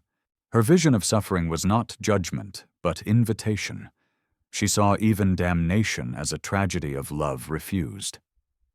Visitors continued to come, eager to hear her stories, but she never told them as one boasting of visions. She spoke as one who had seen what lies beyond and returned not to astonish, but to comfort. She described heaven not as a faraway kingdom, but as a closeness, a light that pressed gently upon the soul, even in darkness. "Heaven," she said, "is not distant. It breathes through every act of love, even here." To those who suffered, she promised not release, but meaning. "If we offer our wounds," she told a grieving mother, "God will turn them into doors through which others find him." The priests who came to examine her often left deeply moved, though they could not explain what they witnessed. One chronicler wrote, "I saw a woman wasting away and dying daily, and yet more alive than I have ever been. In her eyes I saw both the cross and the resurrection." For indeed, Lidwina's face had taken on an almost unearthly serenity. Her suffering, once unbearable to witness, had become strangely beautiful, as if transfigured from within. Those who stood in her room spoke of an atmosphere of peace so profound it made them whisper, as though afraid to disturb it. But visions are never given without burden. For every moment of divine consolation, there followed an interval of emptiness, when God withdrew his presence to test the soul's love. Lidwina endured these absences in silence. "He gives me glimpses," she told her confessor, "so that I may remember what I am waiting for. Then he hides himself, so that I may learn to love him without reward." Such was the rhythm of her final years: vision and darkness, ecstasy and desolation, the soul's long apprenticeship in perfect love. Sometimes, in the quiet hours of dawn, when mist lay heavy upon the canals and the world still slept, her attendants would find her smiling faintly, whispering prayers for the world. Her words were simple: "Let all souls find rest. Let every tear be turned to light." Those who heard her knew they stood before a mystery beyond explanation, a woman whose broken body had become the meeting place of heaven and earth. By now her life had become a legend told from one village to another. Pilgrims who came to see her spoke of her visions with reverence, and though the Church maintained caution, even skepticism, it could not deny the power of her sanctity. Her prayers, her endurance, her love for the suffering, all bore the mark of the divine. The very air around her seemed charged with the echo of eternity. And yet, Lidwina never claimed greatness. "I am nothing," she would whisper. "I am only his shadow on the wall." For her, every vision, every moment of mystical light was not a crown, but a cross, a deeper invitation into love that cost everything. She had long since ceased to fear death. Indeed, she longed for it, but not as escape. "Death," she said, "is not an ending but a homecoming." In her room, the line between earth and eternity blurred more each day. She no longer lived for herself, but for the countless souls who came to her, living and dead alike. Her pain was now her language. Her prayer was the silence between each breath. And in that stillness, she heard the heart of God beating within her own. In visions, she saw both the agony and the mercy that rule eternity. The mystery of her endurance deepened with every passing year. Lidwina had now lived for decades, sustained only by the Eucharist, her body so frail that every heartbeat seemed a small miracle. To those who came to see her, it appeared impossible that such a body could still contain life. Her doctors had long since given up trying to explain it. Some said her stomach had ceased to function, that her organs were collapsing, that she should have died long ago. And yet, each morning, when her confessor brought her communion, her eyes brightened, her hands trembled in reverent anticipation, and her whole being seemed to awaken as though the host itself were light entering darkness. The Eucharist had become her sole nourishment, not only of body but of soul. When asked if she was hungry, she would smile faintly and say, "Only for him." At first, the phenomenon stirred controversy. Even her confessor struggled to understand it. He had heard of saints who fasted miraculously, but such things were rare and often exaggerated. Still, he could not deny what he saw with his own eyes. A woman who had not eaten for years, whose only sustenance was the bread of heaven, and yet whose mind remained clear, whose soul remained serene. The Church, cautious and deliberate, sent witnesses to confirm it. They found no deception. The people who tended her attested that she took no food or drink save for the small host each morning. When the priests asked her how she could live, she answered simply, "Because he lives in me." Her words were not boastful. They were a quiet statement of faith, the natural expression of a soul so united to its Creator that the boundaries between the human and the divine had begun to fade. Her experience of the Eucharist was not that of mere devotion, but of transformation. She said that when she received it, she felt her pain dissolve for a moment into something radiant, as if her entire being were absorbed into the mystery of Christ's presence. "It is not food," she told her confessor, "but fire. It burns away all that is not love." After communion, her room would fall into deep silence.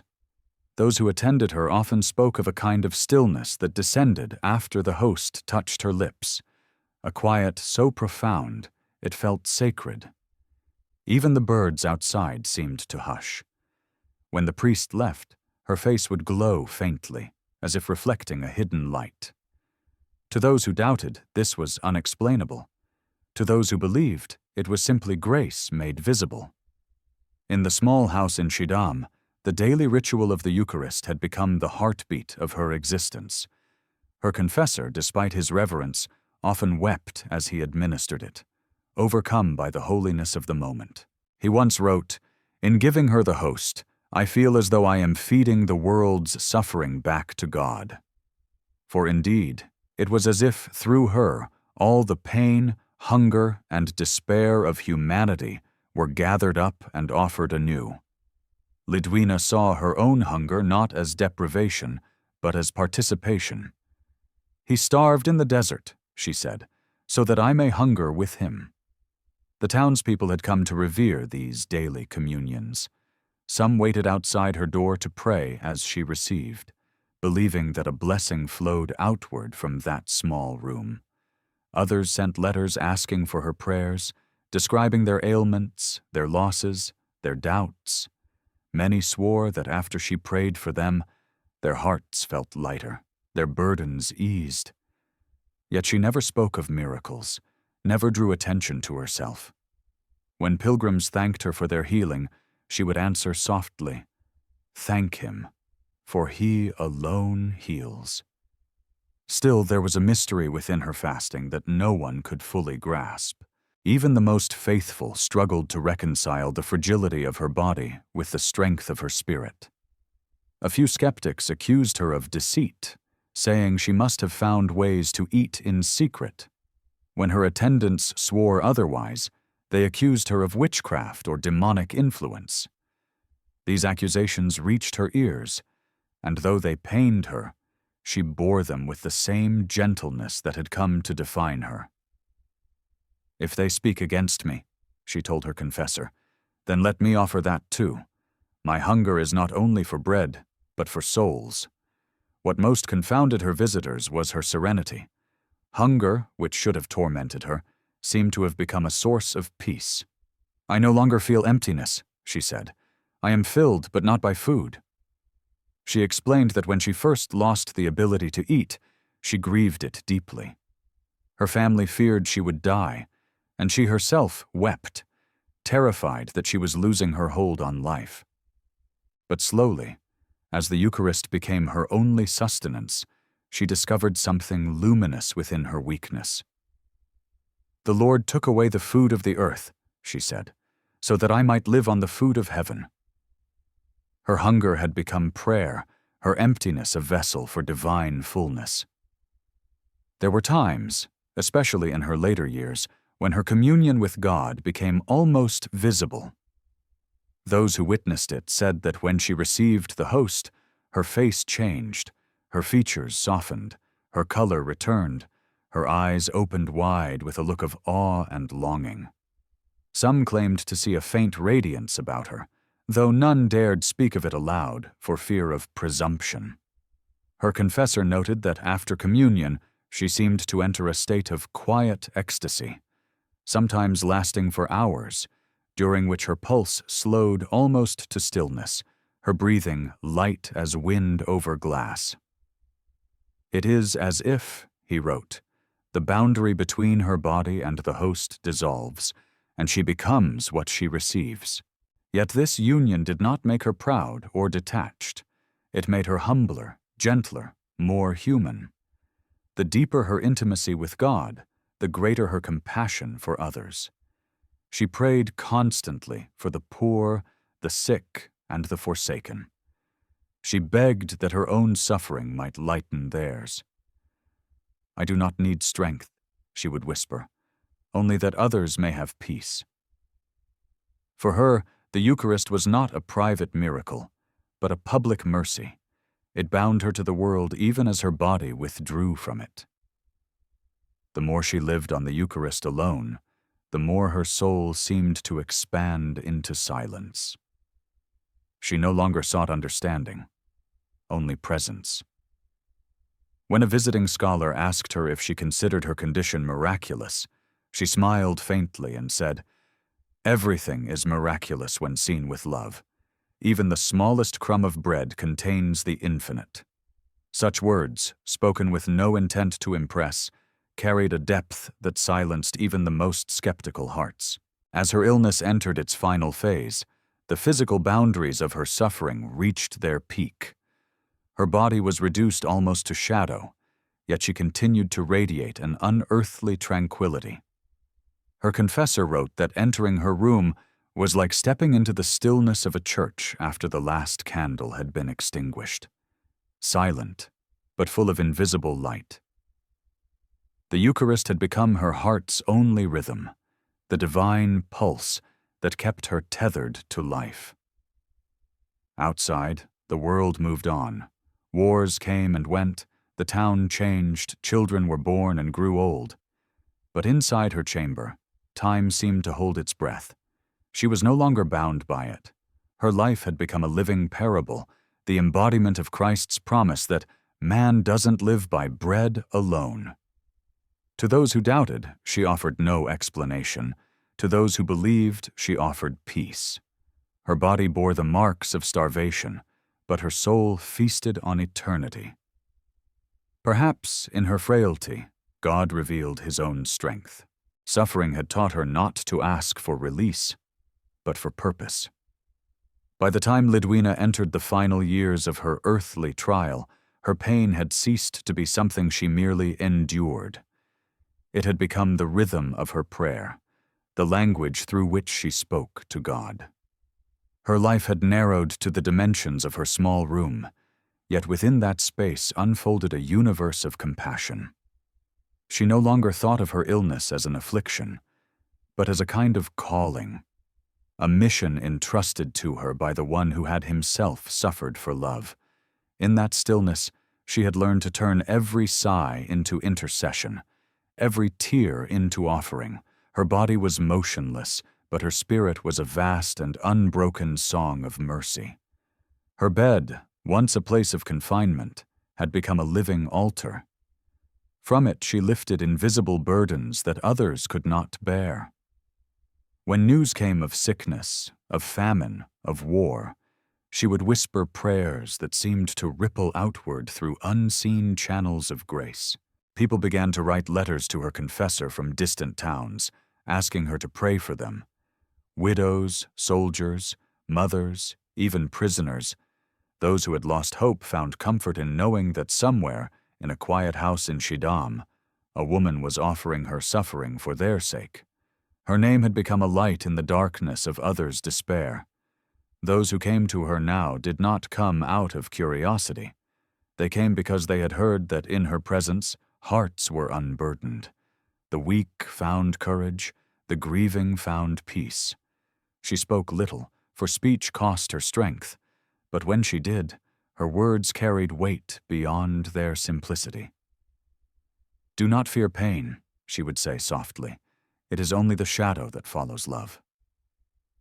To a young mother who had lost her child, she whispered, "Your tears are not wasted. They water the garden of heaven."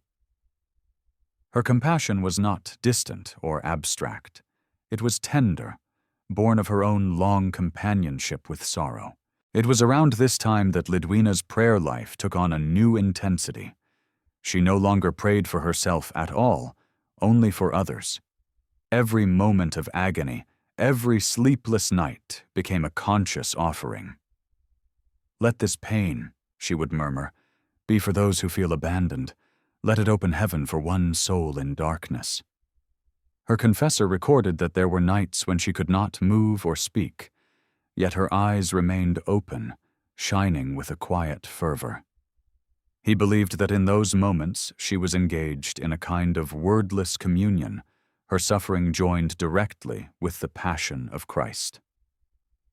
"She has learned," he wrote, "to love not despite pain, but through it."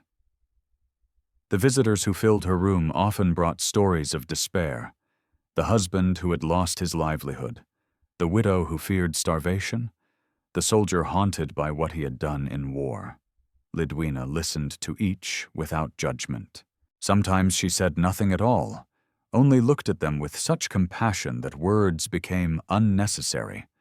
They left with the strange conviction that something invisible had changed within them. One man described the experience afterward. "When she looked at me, it was as if she saw not my sins, but what I might yet become, and for the first time, I wished to become it." Her confessor had begun to understand that her suffering was no longer just physical, it was intercessory. She was living, he realized, as a bridge between the brokenness of earth and the mercy of heaven. Every wound upon her body seemed to echo the wounds of the world. Yet she did not despair beneath their weight. She bore them as one bears a beloved child, with pain, but also with purpose. She often said, "God allows pain to pass through us so that his compassion might pass through too." To those who came seeking comfort, she would say, "Do not waste your pain. Give it meaning by giving it to God. Her fame grew, though she never sought it. Pilgrims continued to visit, but now they came in reverence, as one might approach a relic or a living sacrament. They would kneel by her bedside and whisper prayers, some in gratitude for blessings received, others in desperate hope. She never turned anyone away. Even when her strength failed, she would manage a faint smile or lift her fingers in blessing. Many testified that at the moment she did so, they felt an inexplicable warmth, a peace that seemed to enter their hearts. Her confessor, though cautious, admitted that grace flowed through her presence as naturally as light through glass. She had long since ceased to fear death. Indeed, she began to look forward to it, not out of despair, but out of longing to see the face of the one she loved. Yet she never asked for her suffering to end prematurely. Each day, she said, is one more chance to love. This love, purified by years of pain, had become her only sustenance besides the Eucharist. She no longer spoke of miracles or visions. Those had faded into quiet contemplation. The extraordinary had become ordinary in her life, replaced by the steady glow of faith. Her room had grown stiller, her visitors quieter. The scent of flowers and oil lamps mingled in the air. Those who came to her often said it felt like entering a sanctuary. There was something luminous in the atmosphere, something that made one aware of the presence of eternity. Her body was almost consumed by illness, yet her eyes retained a soft brilliance. She looked like a dying flame, one pilgrim wrote, but the light of that flame filled the whole room. One winter evening, as snow fell thickly outside, her confessor sat beside her in silence. He had grown old in her service, and though he had witnessed countless miracles of grace in her life, he still marveled at her peace. "Do you not tire of this, my child?" he asked gently. She looked at him with quiet amusement, as though at a question long settled. "I am already at rest, Father," she whispered. "Pain doesn't disturb me. It prays with me." He said afterward that her words struck him like a bell rung deep within his soul, a sound that lingered long after he left her room. As spring returned, her strength began to fade further. The smallest movement caused her great agony, yet she continued to pray without ceasing. Even when her voice failed, her lips moved in silent petition. Her attendant said that sometimes, when she could no longer speak, the air around her seemed to shimmer faintly, as though her prayer had become something visible. The people of Schiedam had come to see her suffering as their own, to believe that her endurance somehow preserved the balance of grace over their city. And perhaps, in some mysterious way, it did. By now she had become not merely a symbol of patience, but of divine love itself.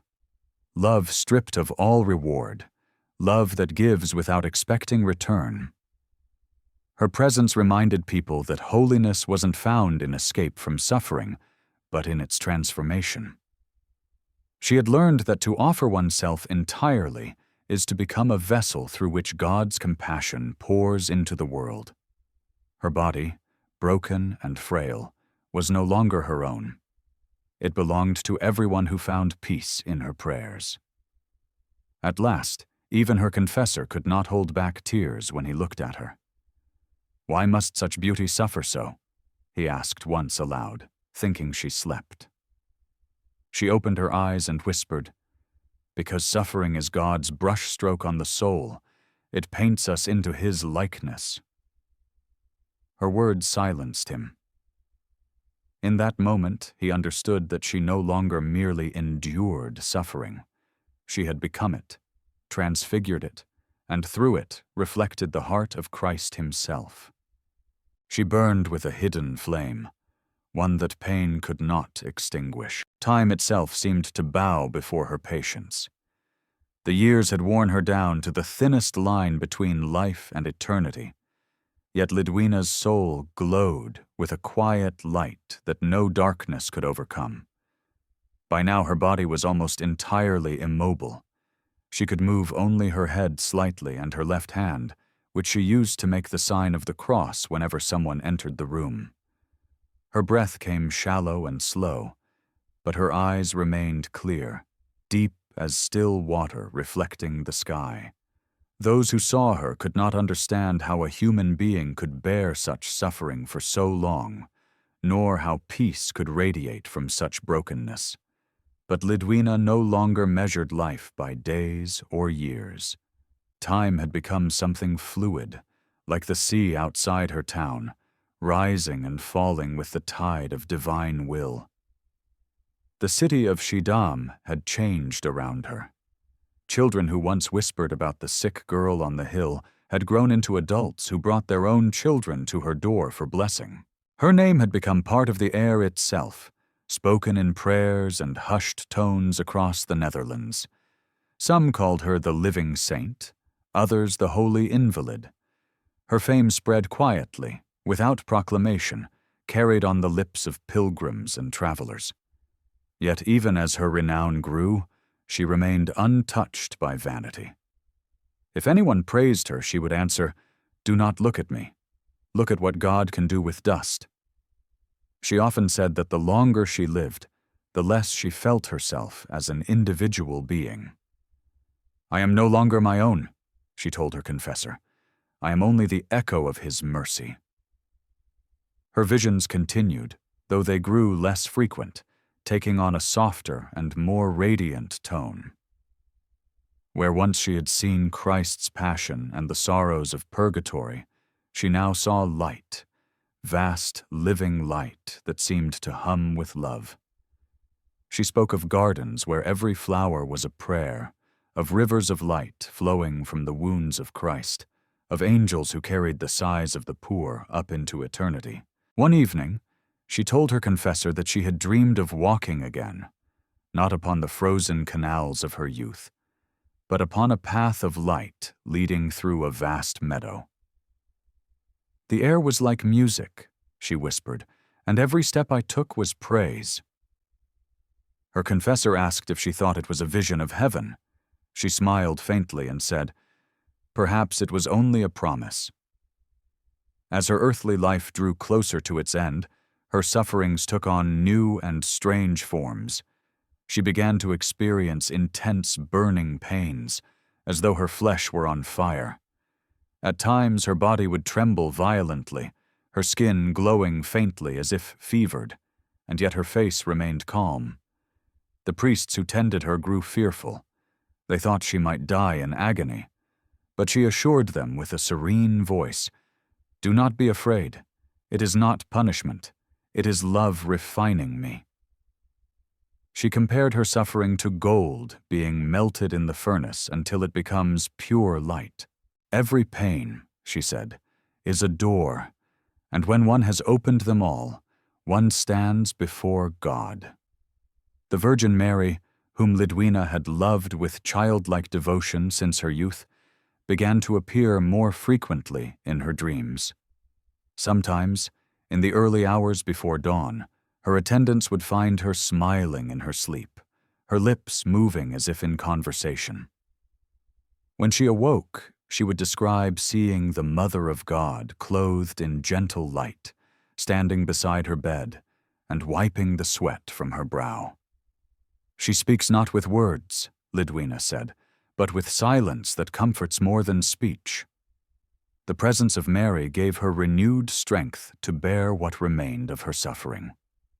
To her, the Virgin was not distant, not a queen above, but a mother near, tender, watchful, ever patient. "She teaches me," Lidwina told her confessor, "that love never complains." The people of Schiedam noticed that a strange fragrance often filled her room, especially after such visions. It was not the scent of any flower they knew, but a sweetness unlike anything earthly. Some thought it was the lingering aroma of the oils used to anoint her wounds. Others said it was a sign of sanctity. Those who entered her chamber often left feeling strangely renewed, as though they had stepped into air untouched by sorrow. The church, cautious as ever, made no declaration, but priests who came to visit wrote privately of what they had witnessed. One said, "I entered a place of death and found only the scent of resurrection." Her confessor, now old and frail himself, continued to visit her each morning with the Eucharist. It was their shared ritual, the heartbeat of her days. He had come to understand that this simple act, the giving and receiving of the host, was the summit of her entire existence. One morning, after she had received, he asked her quietly if she still desired to live. She paused for a long moment before answering. "I desire only what he desires," she said. "If he wishes me to stay, I will stay. If he wishes me to go, I am ready. But I think the door is opening." Her voice trembled slightly, but not with fear, with wonder. That summer, her visions became more vivid than ever before. She described seeing great hosts of angels carrying souls upward in light, singing hymns of indescribable beauty. "Their voices," she said, "are not like ours. They are made of peace." She saw Christ standing at the center of the light, his wounds shining like stars. "He is beautiful," she told her confessor, her eyes filled with tears, "not as men are beautiful, but as truth is beautiful." These visions were not moments of escape. They did not lessen her pain. Rather, they transformed it. The same agony that once bent her body now lifted her spirit. The cross she bore was no longer her burden. It had become her bridge. In her final months, she spoke less and less of suffering. Her thoughts turned instead to gratitude. "How good he has been," she would murmur. "He has never left me alone, not for a moment." Her gratitude was not born of comfort, but of presence, of knowing that through every darkness she had been accompanied. Her attendants often wept as they tended to her failing body, but she would console them, saying, "Do not grieve. The soul that loves God cannot die. It only changes its home." There was an evening near the end when the sky outside her window glowed gold with sunset. A small bird perched on the sill, singing softly. Lidwina turned her head toward it and smiled. "How beautiful," she whispered. "He teaches me how to go." Her confessor, sitting beside her, asked what she meant. She said, "The bird sings because it must, and when the song is finished, it flies home." Those were the last words she spoke to him that night. The following days passed in quiet expectation. Her breathing grew shallower, her strength faded. Yet her eyes retained their calm. Those who watched her felt that she had already half departed, her soul hovering in light unseen by others. At times she would murmur prayers, at times only sighs. On one such morning she whispered, "He is near." Then she fell silent, her lips moving in what might have been a final act of prayer. The light she saw was no longer of this world. The end came not as a storm, but as a dawn. After 38 years of unbroken suffering, Lidwina's long passion reached its quiet consummation. It was the spring of 1433, a season of gentle renewal, when the air over Schiedam grew soft and the canals reflected pale sunlight like liquid glass. Her attendants had noticed that for days she had seemed to drift between two worlds, her eyes open yet focused on a horizon they could not see. Her breathing had grown lighter, her body thinner still, so frail that even the weight of the linen sheets pressed upon her like a mountain. And yet her face was peaceful, the faintest smile touching her lips, as though she already beheld something beyond the veil. On the morning of April 14th, her confessor came as always, carrying the pyx close to his chest. The people of the town had gathered outside her door, praying in silence, for word had spread that the holy woman's end was near. The priest entered her chamber softly, the air thick with the scent of burning candles and spring flowers brought by pilgrims. He knelt beside her bed, whispered the familiar prayers, and offered her the Eucharist one final time. She received it with a serenity that silenced even the sound of her labored breath. For a moment she seemed transformed, her eyes opening wide, clear as glass, fixed upon a point beyond the room. Then she whispered something so faint that only the priest heard her. "My Lord is coming." After that she closed her eyes, and a stillness fell upon her so complete that it seemed the entire world held its breath. The priest remained kneeling, praying softly as her breathing slowed. Each breath grew lighter than the one before, like a candle burning down to its final flicker. At last there was only silence. No struggle, no fear, just a long exhale that lingered like a sigh of relief. The light from the window touched her face, and for a moment her skin seemed to shine with a faint, unearthly glow. She was gone. Those who stood outside her house said that at that very moment a sudden fragrance filled the air, not of flowers or incense, but of something otherworldly, a sweetness so pure that even the skeptics fell silent. Bells began to ring from St. John's Church, though no one had yet sent word. Some said that the ropes had moved by themselves. The town of Schiedam, long accustomed to her suffering, found itself wrapped in a stillness both sorrowful and sublime. It was as if the wind itself bowed in reverence. Her attendants and confessor prepared her body for burial. They were astonished to find that the marks of her illness had vanished. The twisted limbs that had once caused so much pity now lay straight and peaceful, the flesh pale and soft as alabaster. The sores that had tormented her for years were gone, leaving only faint traces like healed scars. Her body, which had been decayed in life, seemed renewed in death, as if suffering had finally surrendered to grace. The priest who tended her wrote that she appeared as one who sleeps after long labor, her face serene as the morning sky. The townspeople came in streams to see her. They filed quietly through her small room, each carrying candles or flowers, some pressing rosaries to her hands, others weeping openly. Many swore that the same mysterious fragrance filled the room, growing stronger as more people entered. It lingered for days, refusing to fade even when the windows were opened wide.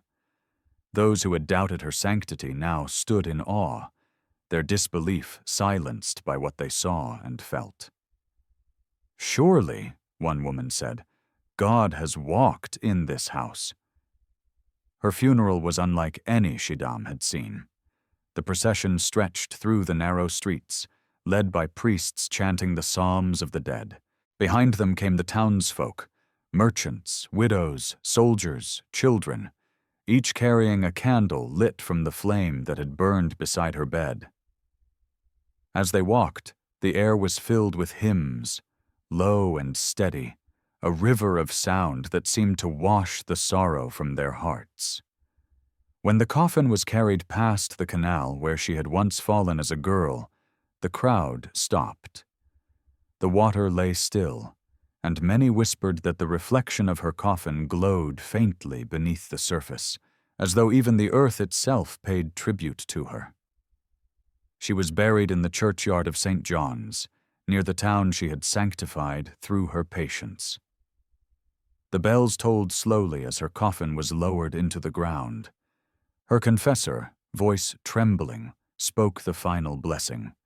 "She who has borne the cross now wears the crown. May her soul rest in the peace she long desired."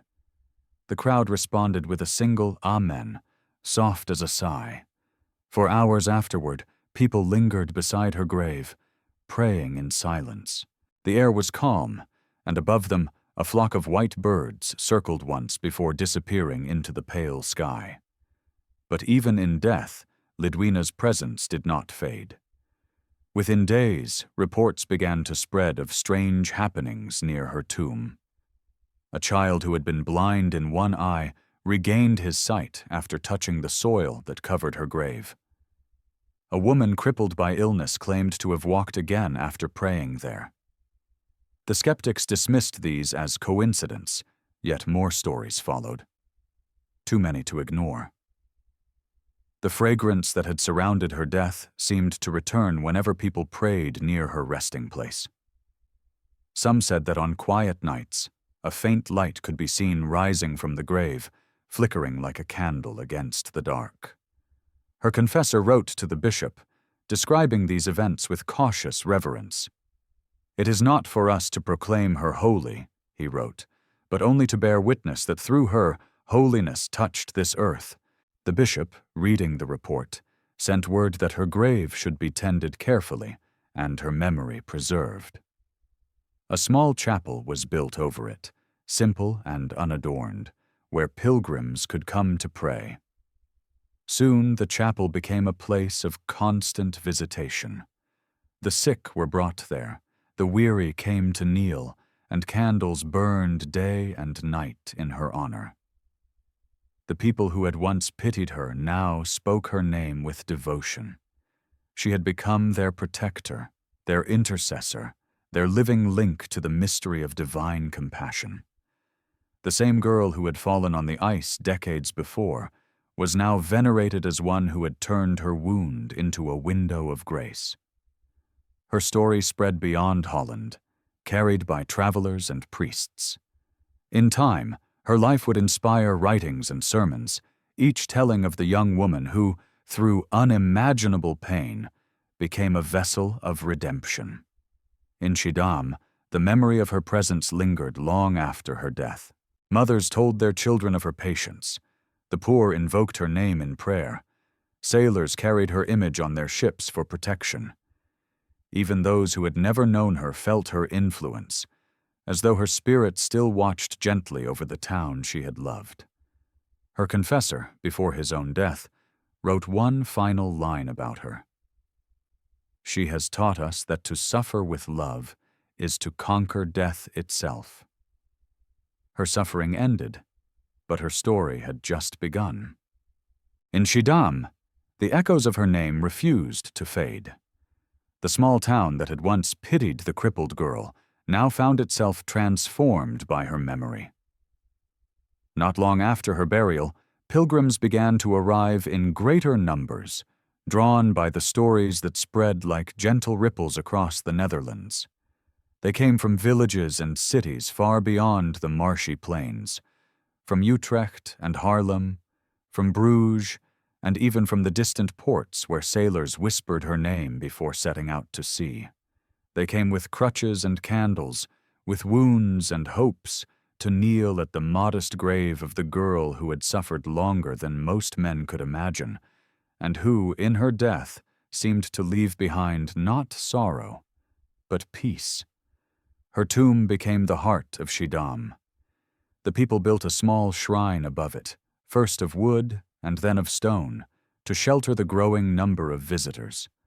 Candles burned there day and night, their flames reflected in the polished brass of the altar that bore her name. The air within the chapel always smelled faintly of roses, though no flowers grew nearby.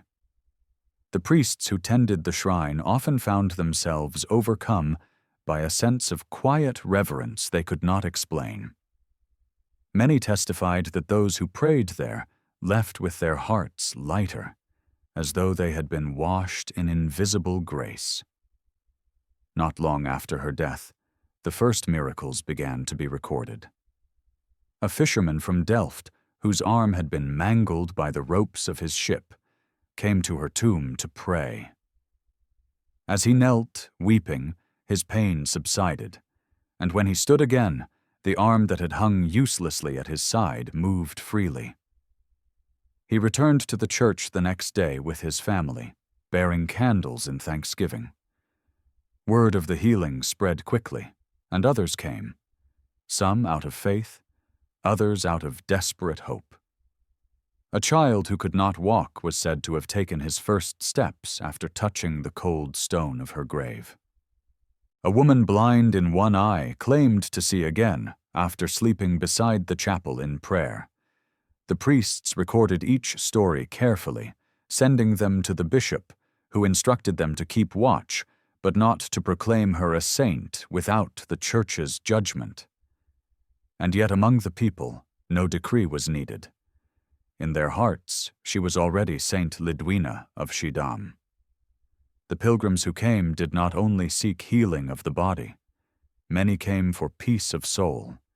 They came with burdens they could not name.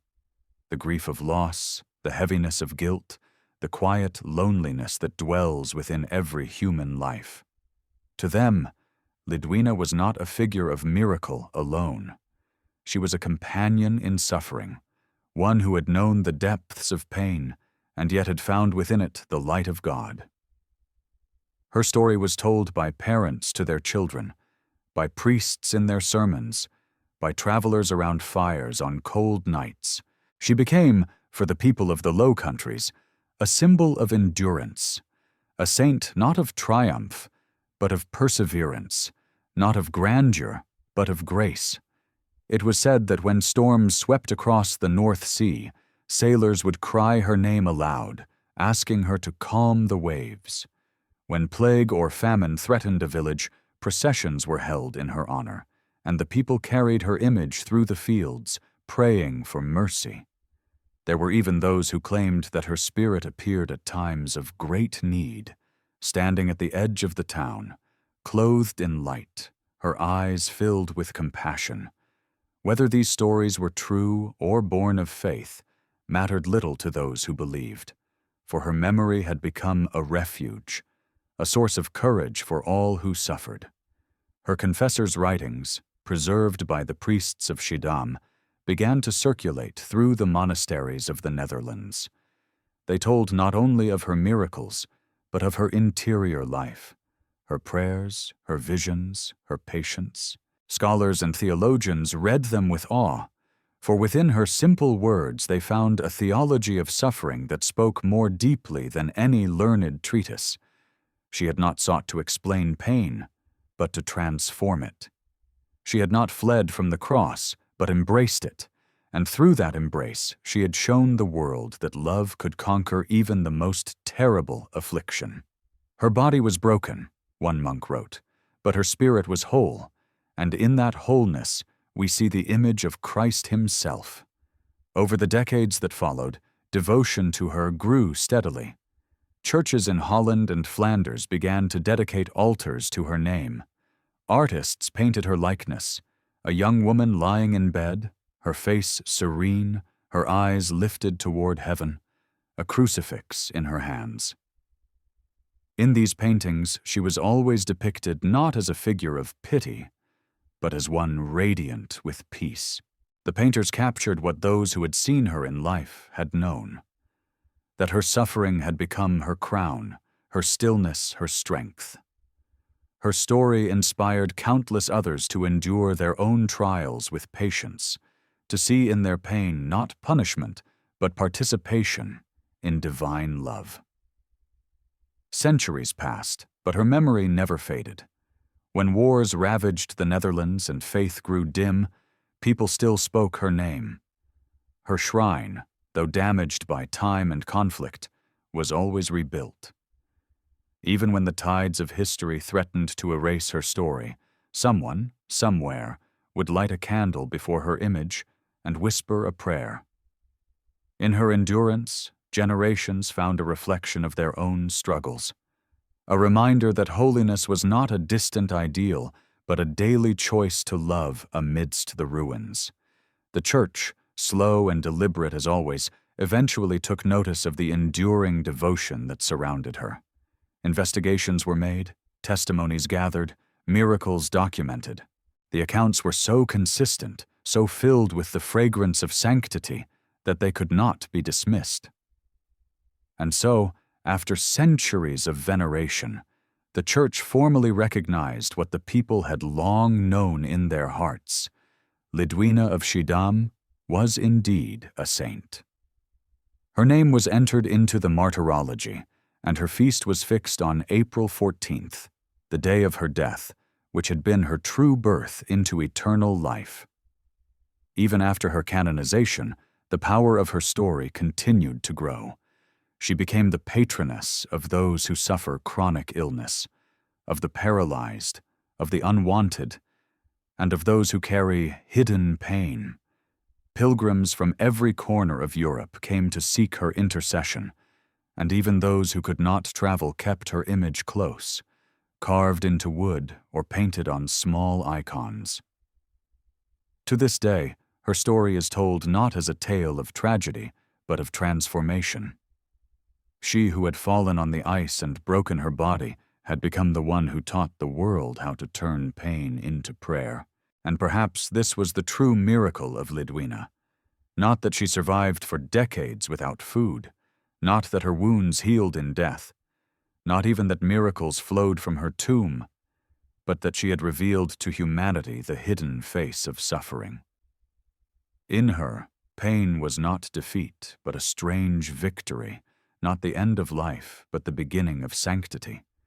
She showed that even in the depths of despair, love could flourish, that even in immobility, a soul could move mountains. Her life was a sermon written not in ink, but in agony, and its message was simple.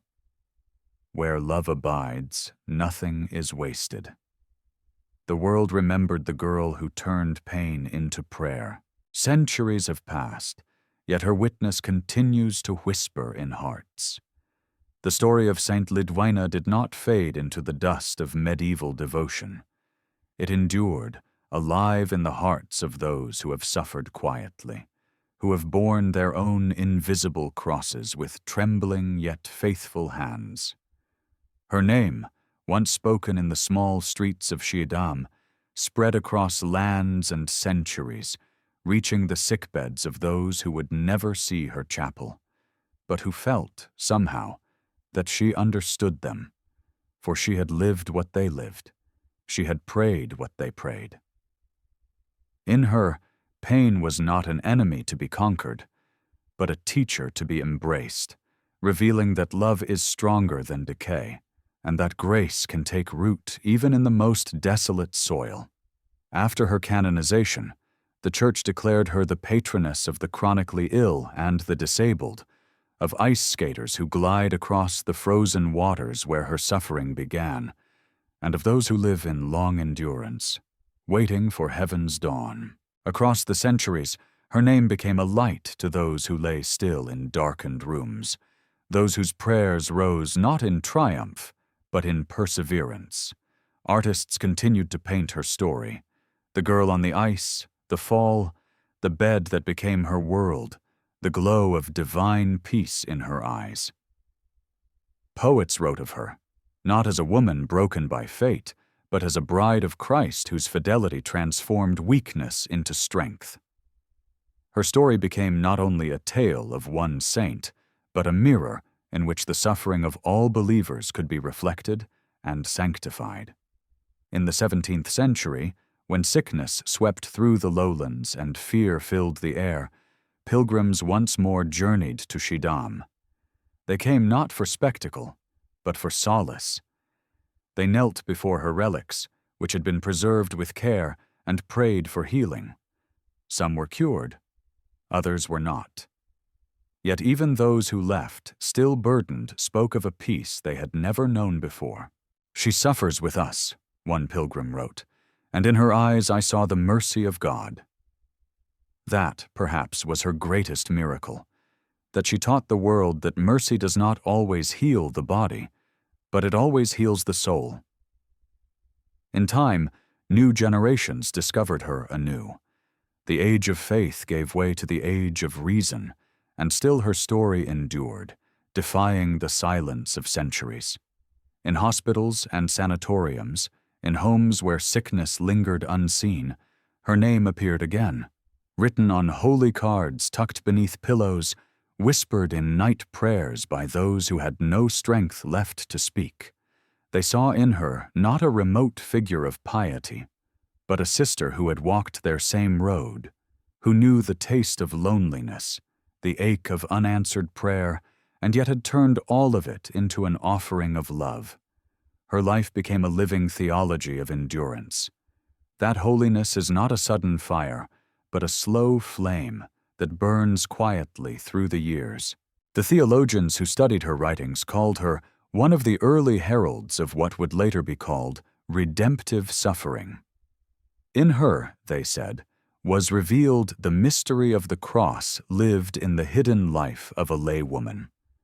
A young girl who had never left her home, never preached, never performed public deeds, yet whose life became a homily written by God Himself. In Lidwina's suffering, the Church saw reflected the very essence of the gospel, that love, when purified through pain, becomes the strongest force on earth. Her life was a reminder that sanctity is not limited to the strong or the learned, but that in every human frailty lies the seed of resurrection. Throughout the centuries, the people of Schiedam have guarded her memory with love. Her relics were moved, rebuilt, even hidden during wars, but always preserved. The chapel erected over her grave became a site of unbroken devotion. Pilgrims still come, some walking, some wheeled, some carried by those who love them, to light candles beneath her image. They pray not for glory, but for the grace to endure their crosses as she did. The old prayers written in her honor are still recited, simple and sincere. Saint Lidwina, who found joy in pain, pray for us, that we may find peace in ours. In our age, her story speaks with renewed relevance. The modern world, so often restless and fearful of suffering, finds in her a paradox both challenging and beautiful. That life's deepest meaning may not be found in freedom from pain, but in the love that pain refines. In a culture that hides weakness, she reveals its sanctity. In a time that prizes control, she shows the holiness of surrender. Her life is not an argument against suffering, but a revelation of what it can become when united with divine love. Those who read her story today often say they feel something awaken in them, not the wish for pain, but the courage to bear what cannot be changed, and to believe that even the smallest act of endurance can shine with eternal significance. She continues to inspire not only believers but artists, writers, and contemplatives who seek to understand the mystery of beauty in brokenness. Her likeness has appeared in stained glass and sculpture, in poems, and even in the whispered prayers of hospital chapels where patients lie beneath sterile lights. Her story lives wherever faith meets fragility, wherever a heart refuses to despair. The stillness of her life, the grace of her patience, the way she turned her pain into prayer, all these speak to a truth that transcends time, that holiness is not distant, but near, found in the quiet heroism of endurance and trust. It is said that when her relics were once opened centuries later, her body was found to have remained incorrupt, exuding once more that faint fragrance of roses which had accompanied her death. Whether miracle or mystery, it served only to confirm what the faithful had always known, that her life had been permeated by grace down to its very dust. Pilgrims stood weeping before her relics, whispering words of gratitude, not only for what she had suffered, but for what she had revealed, that love has no end, and that even pain, when offered, becomes a song of praise. And so her legacy remains, not confined to the Netherlands, but carried across oceans and generations.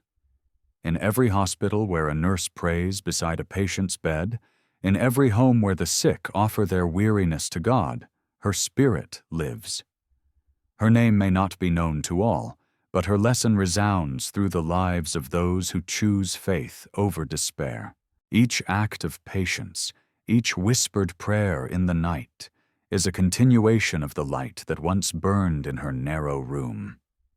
The Church calls her a saint, but the people who love her call her something even simpler, a friend in suffering. They see in her story the truth that no pain, no loneliness, no hidden grief is wasted. Through her, the mystery of the cross is made gentle, the burden of endurance made luminous. Her presence lingers wherever hearts learn to turn sorrow into prayer and despair into trust. She remains, across time and distance, the quiet intercessor for those who walk through long nights and still believe in dawn. Perhaps that is the greatest testament of all, not the miracles or the fame, but the persistence of her spirit, which continues to console the weary and strengthen the broken-hearted.